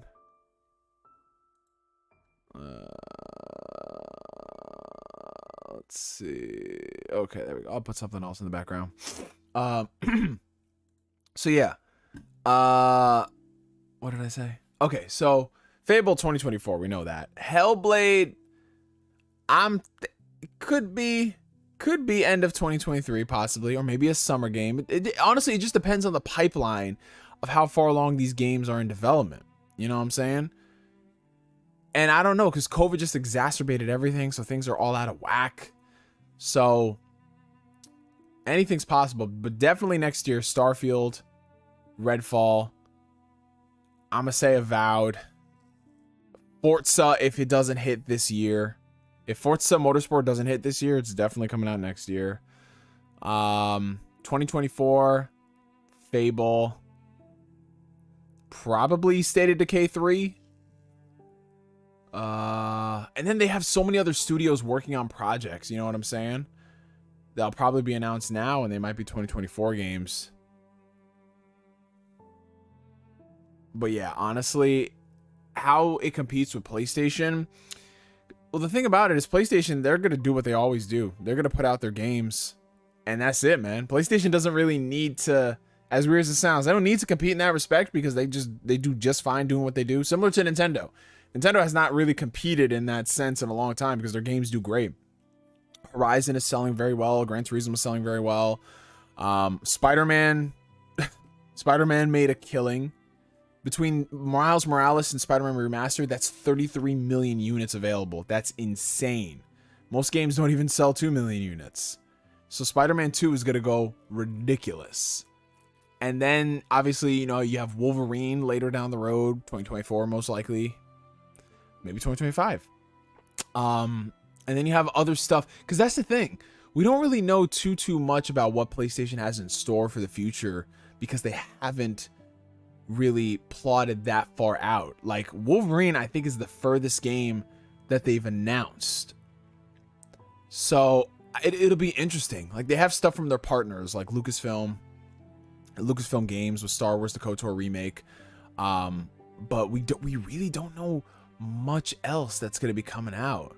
You know, like Naughty Dog's next project, Insomniac's next project, because they're working on multiple stuff. Gorilla's next project, like Ben's next project. There's a bunch of stuff in the tuck, so it'll be interesting. But I don't really have to worry about PlayStation because they just put out their stuff. That's it, you know. State of Decay 3 has to be in production by now, bro. They like if it's not, that's gonna be so sad. Indiana Jones for 2023. I could believe that. Bro. There's a lot of pressure on Ninja Theory to deliver. Hopefully they can, but it's not easy coming into the big leagues. I think Ninja Theory is going to be just fine. Obviously, scaling a game up, especially one from an indie level to a AAA level, is going to be very hard, but I think they're going to do okay. Now, whether or not that meets the expectations from a lot of people remains to be seen. But I just want to see more gameplay for Hellblade, because what we saw was visually astonishing, but I need something a little more than just let's walk forward and let's run backwards. I need to see more. I need to see how the combat is. I need deep dives, which is why I'm not really a big fan of in-game footage that kind of looks like a cutscene, if that makes sense. I need to see something tangible where it's like, oh, you're moving the character around and you're doing stuff. Like, I need that stuff. Don't forget about Sony's Morbius game. Oh, Connor, that's true, bro. How could I forget? If Sony puts out Morbius, it'll sell $1 gajillion more billion dollars of copies. And that sentence totally made sense. $5 from JD Gamer. My prediction: Xbox blows your mind this Sunday with Persona and Final Fantasy VII Remake plus Interlude dropping possibly in Game Pass. Stalker out in October and Avowed. So if they get Avowed this year and it's a good game, I'm excited. Oh, shout out to the homie G on the Dom for becoming a member, my guy. Thank you so much.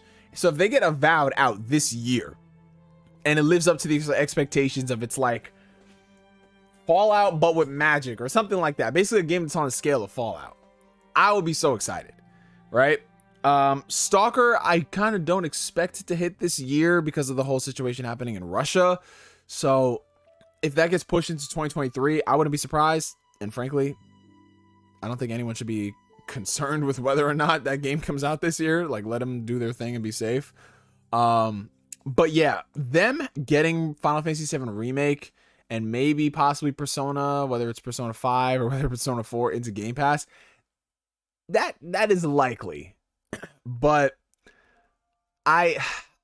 it's a good get, but it's not, to me, gonna move the needle. It's awesome, but it's kind of like, where's the other stuff? You know what I'm saying? The big stuff should take priority, and then Final Fantasy VII Remake on Game Pass is icing on the cake. Persona on Game Pass. It would be a huge icing and sprinkles on the cake. Yeah, I heard they're back on production, but, you know, after being shut down for a while, you know, things can go out of whack, which is why I wouldn't be surprised if it gets pushed. Arsonist, what's up, man? Where you been, Neo? I've been recovering from a sickness, my friend, past like 3 weeks or so. Shit was pretty rough, bro. But I'm feeling much better, man. I just gotta get this cough out of my system. I'm good. $85,000. What was it like? They put Morbius back in theaters, and it made like, I think $85,000 in 1,000 theaters on one day, which equated out to I think like $82 a theater or some shit. That was horrifying, my guy. Did anybody actually see Morbius in theaters? I know a lot of people didn't. I was this tempted. I was this tempted to put up like, if this post gets 1,000 likes, I'll go see Morbius in theaters. I was tempted to do that. But then I was like, nah, let me not. Thank you, Arsonist. Appreciate it, bro. Same thing for you too, Fuzzy. Thank you, bro. Only for the movie to flop twice. Yo, that's disrespectful. Let's see. Who saw Morbius in theaters? Morbin is dank. Jay Ransom saw it. Someone sent me an MP4 of it. Yo, somebody was out there sending like MP4s of the Morbius movie on Discord. I was crying, bro. That shit was funny, man. Morbin time, more like Morbin out of the theater. I don't like that Jared Leto is in on the joke. He should and should be ashamed. Yeah, when Jared Leto said it's Morbin time, or the script said Morbius 2 Morbin time, I was like, the joke is now dead. They have killed the joke, and I'm very sad. King Taichi says, my wife would not let me see Morbius in theaters because she knew it would be trash. She said, no, inflation is bad enough as is. You are not wasting $16 on a ticket. Shout out to Queen Taichi. Queen Taichi, if you're watching, shout out to you. I didn't. I need to watch it. There's no way that's bad, says Dream. Yo, I kind of want to watch it, bro. I kind of want to watch it. No, just because, listen, like, I don't think it's the worst movie ever made. I do not. But I don't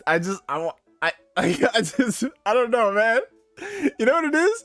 The memes have just been so fucking good that I just want to watch it just to say I watched it and be like, yeah, nah, the memes are funnier than the movie. We should all watch Morbius. Oh my god. Didn't Dr. Morbius appear in the 94 Spider-Man animated series? Yes, he did, Grimdark. He did. A good memory. Yeah, in that one, his powers were different. He had like suction cup hands because, you know, they couldn't show him actually biting into someone and sucking their blood. He had like suction cup plasma. Hey, Ghost Rider, good to see you, bro. Yeah, nah, Neo. People legit think it's good. The best thing I heard about Morbius was that it brought someone back to 2003 superhero movies, which I don't think is a real good thing. I mean, there's some people who are saying it's a great movie because of the memes, but you know, here's the thing. Morbius is a case study in the internet making a joke about something and it going viral, but it not translating to actual box office revenue. I feel like more people talked about the Morbius movie for the jokes than actually talked about the film for its quality. I have not seen one person. Well, you know what? I saw one person praise it, and that's my homie. I was gonna say Soapbox for a second, but no. I'm like, Connor, no. My homie Spooky Sprocket. He was like, I really like the movie, and I'm like, you know, there's always one friend on the timeline, and that's fine. That's fine. I wanted to watch it streaming, but I can't even rent it on Amazon because most Sony movies are on Stars. I refuse to pay for Stars. Sony should stop using them. Yeah, they have a deal with Stars. It's the weirdest thing, bro. Like, out of all the services, it's like, yeah, let's use Stars because we don't want to pay all the other people. But Sony did strike a deal with Netflix. So all of Sony's... So Morbius is probably going to end up on Netflix at some point. Oh my God. Probably not for a while, but yeah. Yeah, bro, that first Blade movie, oh my God. Now, honest to God, obviously, you know, you gotta go into it with some expectations, but Blade 1 and 2 are awesome. You gotta realize, like, yeah, it was a different era, but for the movies that were out around that era, Blade 1 and 2 are fantastic. That Matt Smith dance scene is peak cinema. I have not seen the dance scene. I've seen videos on Twitter of it about to start, and I was like, no, I can't see this. I need to see it for myself. I might watch Morbius, guys. I might watch Morbius. Don't waste your time on it. The only thing I got from Morbius was my time wasted. You know what the thing is? I already watched the post-credit scenes. I watched the post-credit scenes on YouTube before the movie came out. And my God, those were some of the worst post-credit scenes I've ever seen. I know post-credit scenes shouldn't be like something you get, like, you know what I'm saying? They're just like fun little things for the fans. But dude, those post-credit scenes were god-awful. Jesus Christ. Hey, I don't know what I'm doing in this world, but I think it has something to do with Spider-Man. We should team up and do some good. Intriguing.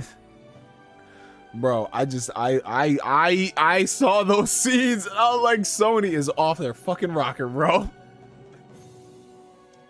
Jumped in late, but good to see you're doing good, my guy. Haven't seen you go live in a minute. Oh, thank you for that, Vargas. Yeah, I was recovering from being sick, my friend.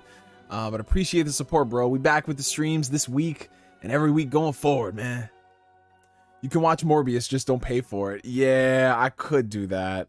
I don't want to pay for Morbius. So maybe if someone sends me something on Discord, maybe.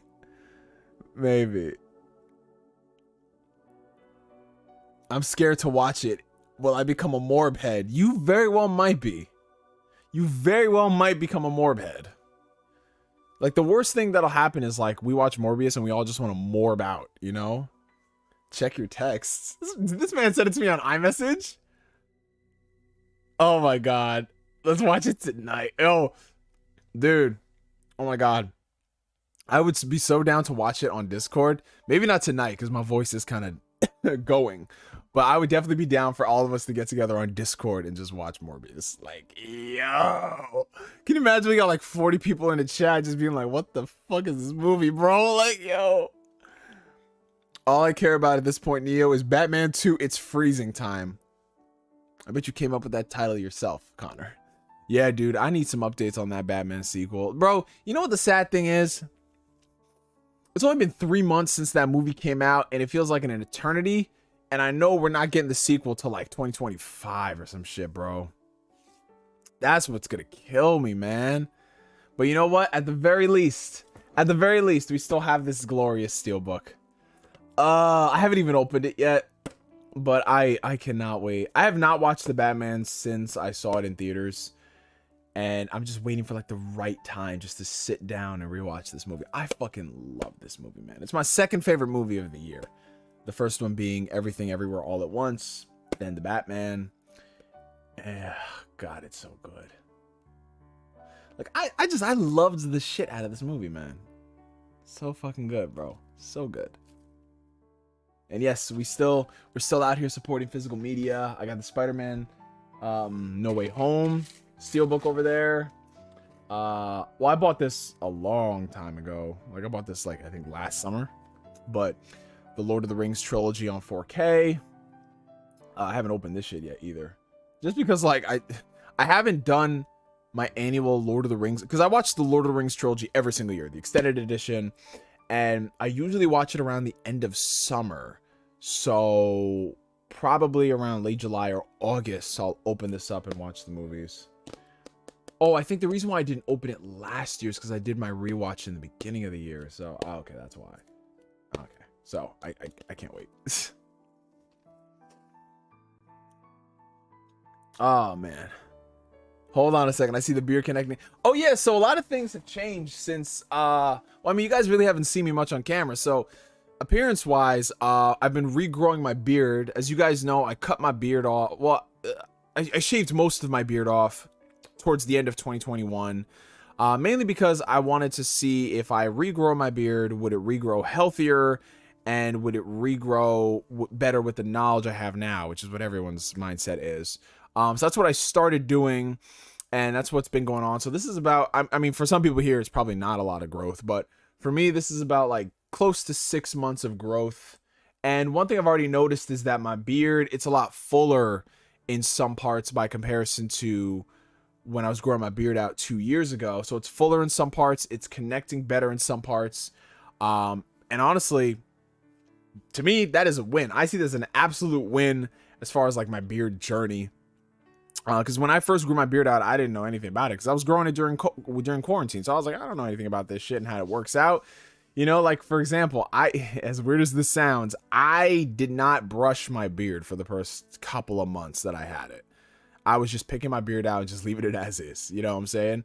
But ever since, you know, I learned a lot of new things, I always make sure I, you know, pick my beard out and make sure it's combed. Obviously, I moisturize it, you know, Jamaican black castor oil, emo oil, all my beard's oils, all the accoutrements you need. And yeah, so it's been growing a lot healthier. There's less split ends. And yeah, give it a couple more months and I think should be good. I've also been growing my hair out. As you guys can see, I no longer have the fades on the side.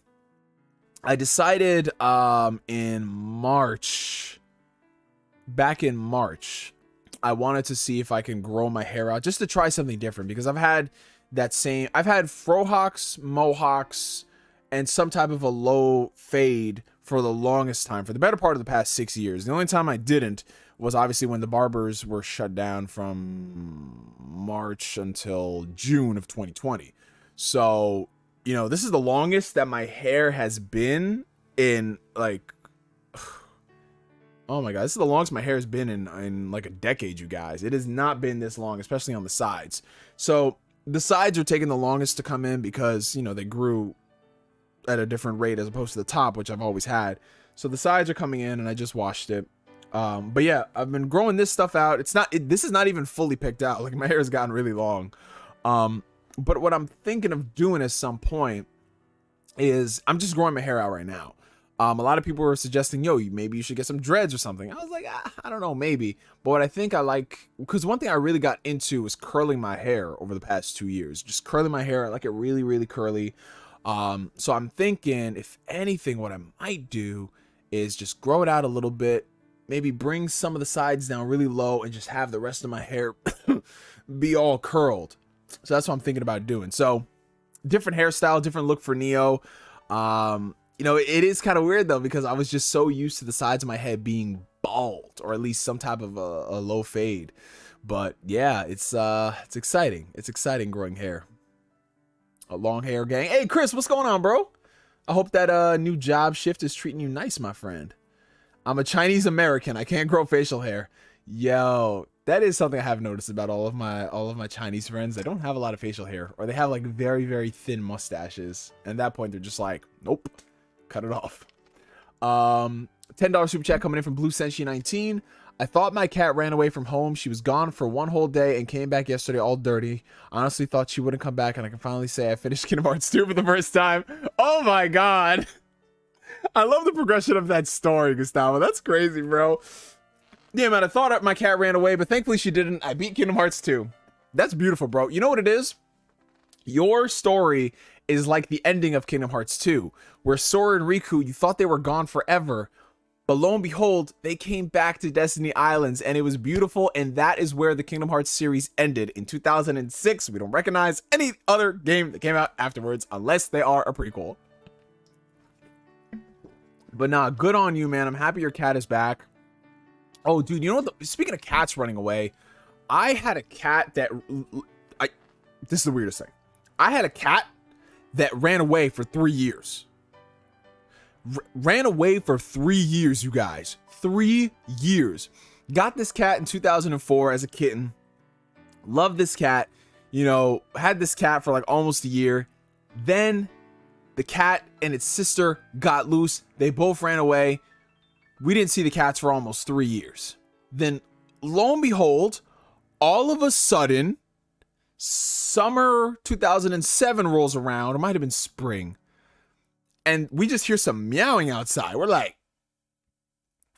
who's meowing? Is it the neighbor's cat? Why is the neighbor's cat here? But lo and behold, the cat is there. And it's the exact same cat, because this cat had certain isms about him, right? He would do certain things. And we were just like, oh my God, this is cat. He was an orange tabby. His name was Kyokyo. And that cat was like, that was probably the closest I've been to a cat since my brother's cat last year. Oh man. But, I think it was in his nature to be an outdoors cat, because as soon as he came back, he had to depart. He was with us for a solid year, and then he was just like, I need to go. And I was like, okay, Kyokyo. And he ran away again.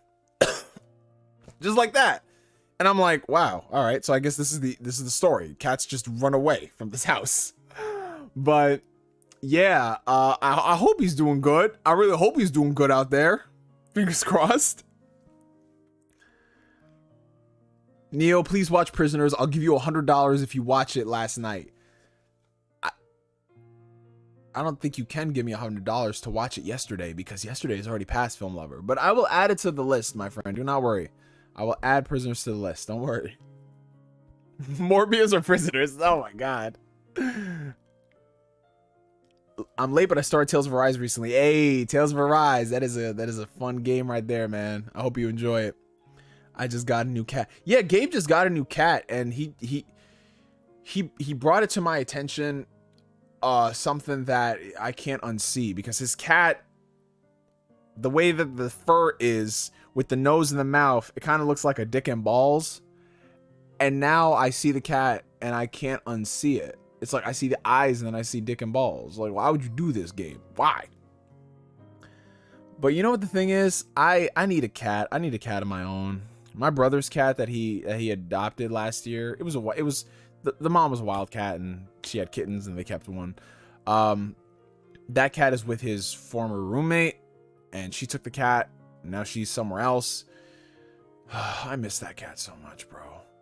Like, I've always been a dog person, especially after my trauma of losing my cats. But then that cat came into my life last year, and I was like, you complete this family. You complete this family. And then the cat's gone.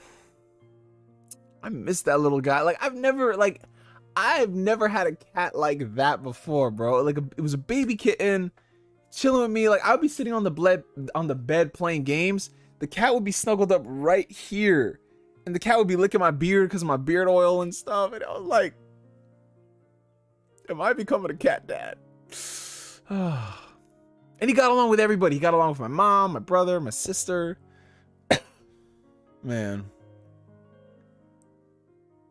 My cat was gone for 10 days. By the 11th day, he ran to me and jumped into my arms. The streets was too real for him. Oh, shit, David. Damn. Yeah, sometimes some people ain't cut out for that life. They think they are, but they can't. My cat is 17 years old. I've had her since 5th grade. Wow. That's amazing, Reed. Holy shit. How is Nugget? Nugget is doing very well. Thank you for asking, Skyflow. He just got his haircut recently.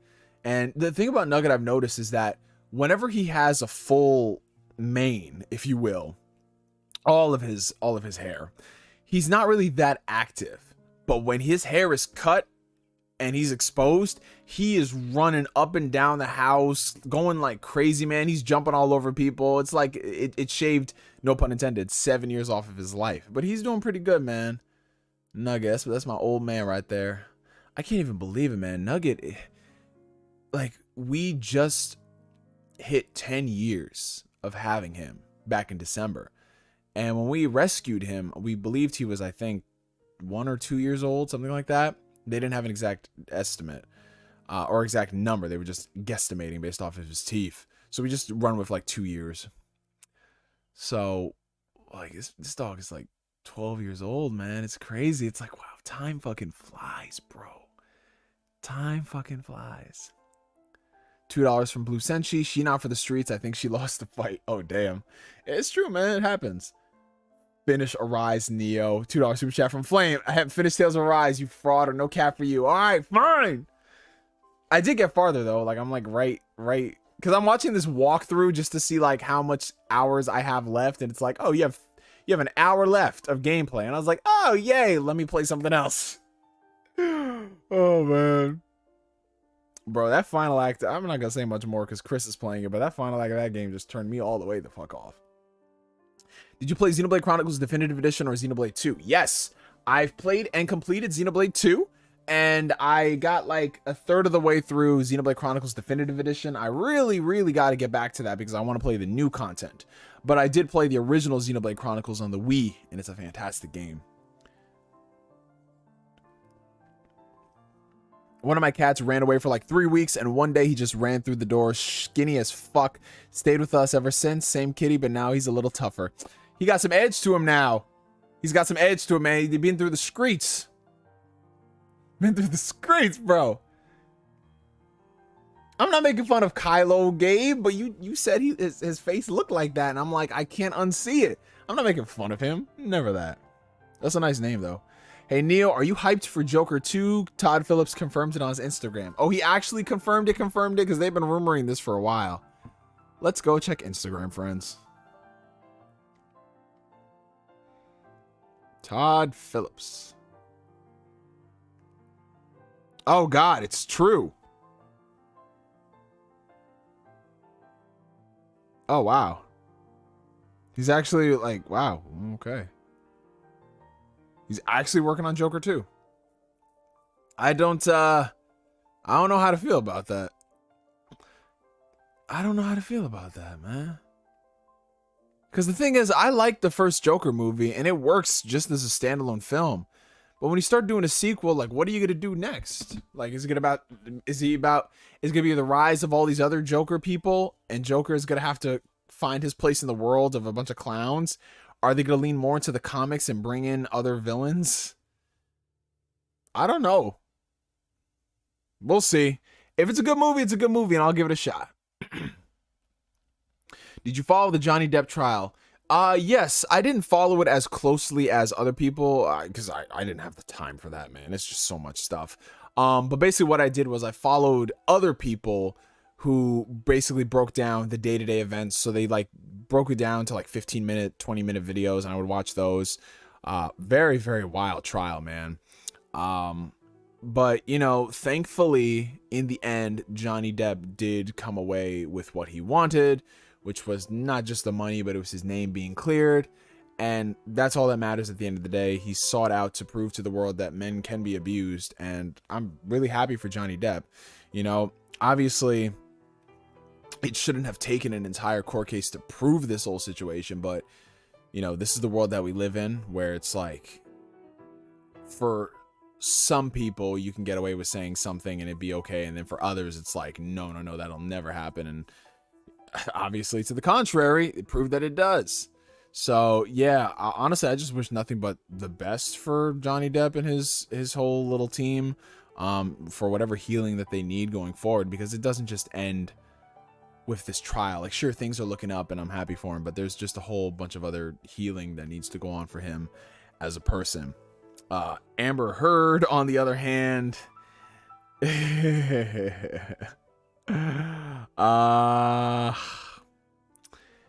basically, if there is one thing that I really did enjoy about this trial, Amber Heard basically represented the worst of the worst when it came down to how smarmy people in Hollywood can be. And obviously there shouldn't be a distinction between someone in Hollywood or not, but when you look at her and how there's just a lot of grandstanding that goes along with people of her ilk, and then just to see all that stuff get exposed because all it took was one person to press her, and how her entire demeanor changed, that is insane. That honestly was more wild than the entire situation happening between her and Johnny. Like, all that stuff is crazy, but just seeing how she just went, like, from in the same day, she'll say one thing about this one story and she'll be all sobs and waterworks and blah blah blah, and then the second homegirl Camille starts pushing her, she starts getting violent and angry, and it was insane to see. I don't know what's going to happen for their careers going forward, because obviously Hollywood doesn't work like, oh, you've been vindicated, then yeah, we'll immediately put you up. There's probably going to be some time that you're going to have to wait in between. There are rumors circulating that Amber Heard's scenes from Aquaman 2 are going to be removed because, you know, who'd want to be associated with someone who, even though she won one of the defamation cases, the majority of them she lost. So she's basically going to be viewed as someone who you don't want to have your name attached to it. But, you know, we'll have to see. It depends on a lot of things. There's a lot of stipulations that go on in Hollywood, especially when it comes down to actors and what they put into their contracts about stuff. But I think it'd be really ballsy of Warner Brothers to go ahead and actually remove that. And honestly, I feel like they should remove it because that's what they did for Johnny Depp. They kicked him out of the Fantastic Beasts franchise. And regardless of what you think about those movies, I don't think it's particularly great at all. And I think that Mads Mikkelsen is a better actor to play Grindelwald. Regardless of all that stuff, my personal feelings, it is kind of fucked up to kick him off of that and then keep Amber Heard in there. And then this trial happens and then you would keep Amber Heard. And then what do you do about Johnny? You know what I'm saying? So, yeah, you know, I think the important thing, regardless of what you thought about the situation is the important thing is just to speak up. Whether you're a man or a woman who's been affected by this stuff, it's not easy. It's painful. But the important thing is that people can speak out so you can deal with these things. Because imagine if he didn't speak out. Because look, remember what the public perception has been about Johnny Depp for like the past like 5-6 years. You know, the public perception has been that he was this terrible, awful human being, kicked off of Pirates of the Caribbean, kicked off of this and that, and then look what happens. You know, it's crazy, man.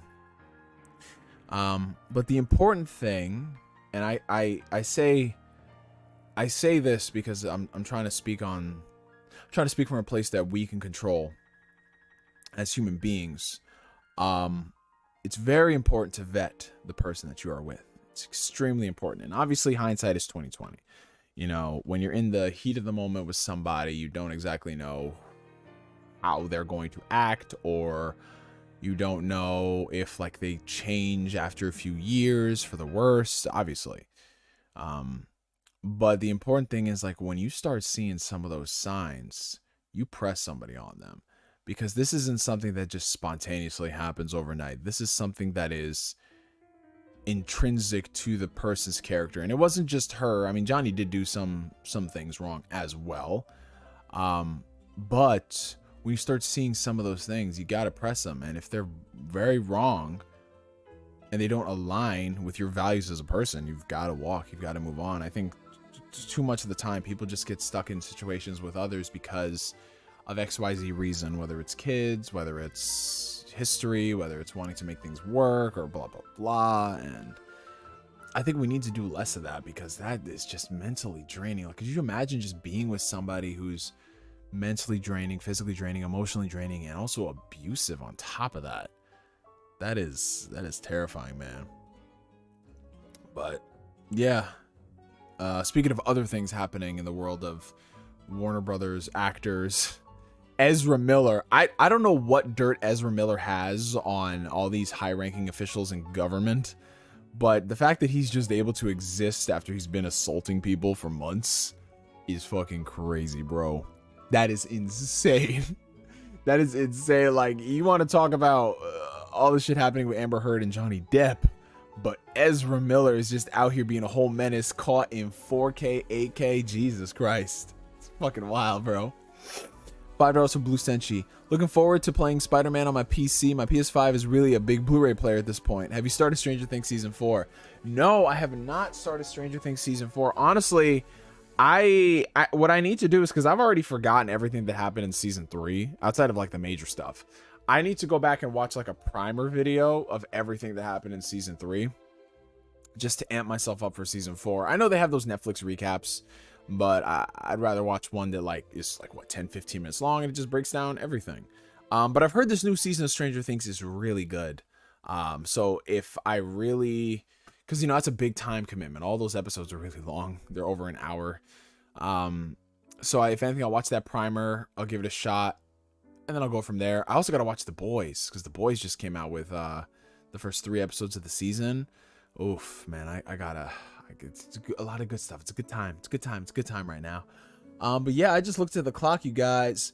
It is officially past 8:30, which means we've been streaming for 2 hours, which means that it is time for us to call it a night on Ask Neo. The resurgence, the return of the Ask Neo streams. I gotta say, this might sound cliche, but when you don't do something that you love for a very long time, you end up missing it. And when you come back to it, it feels like nothing has changed at the same time. And I'm so happy that I get to share this experience with you guys.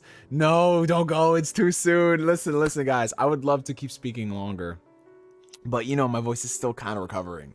So I don't want to stress it even more than I already have. But I want to say thank you to every single person that pulled up to the stream, whether you were here from the beginning, whether you just tuned in the last 5 minutes or so.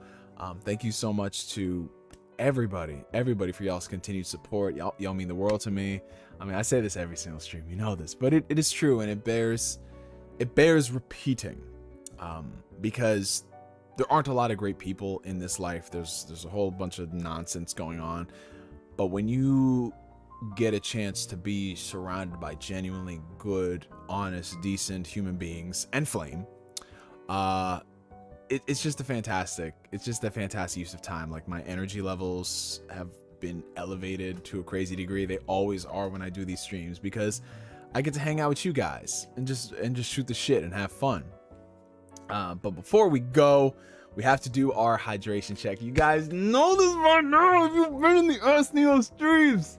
We do these hydration checks because if there ever was a time to stay hydrated, it would be when you're recovering from a cold, or if you're just chilling on a hot summer day, because that's about to be what the next couple weeks are going to be for these Ask Neo streams. You're going to get a sweaty Neo, and if not sweaty, there's going to be some AC going around. Either way, we got to keep ourselves hydrated, ladies and gentlemen.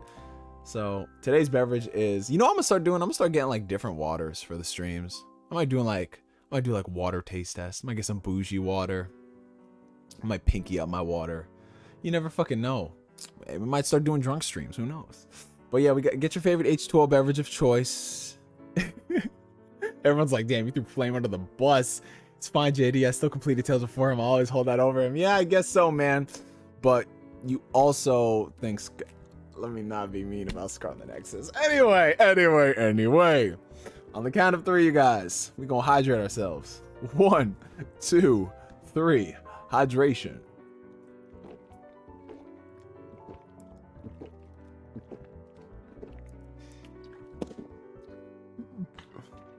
Get you at least 7 solid gulps.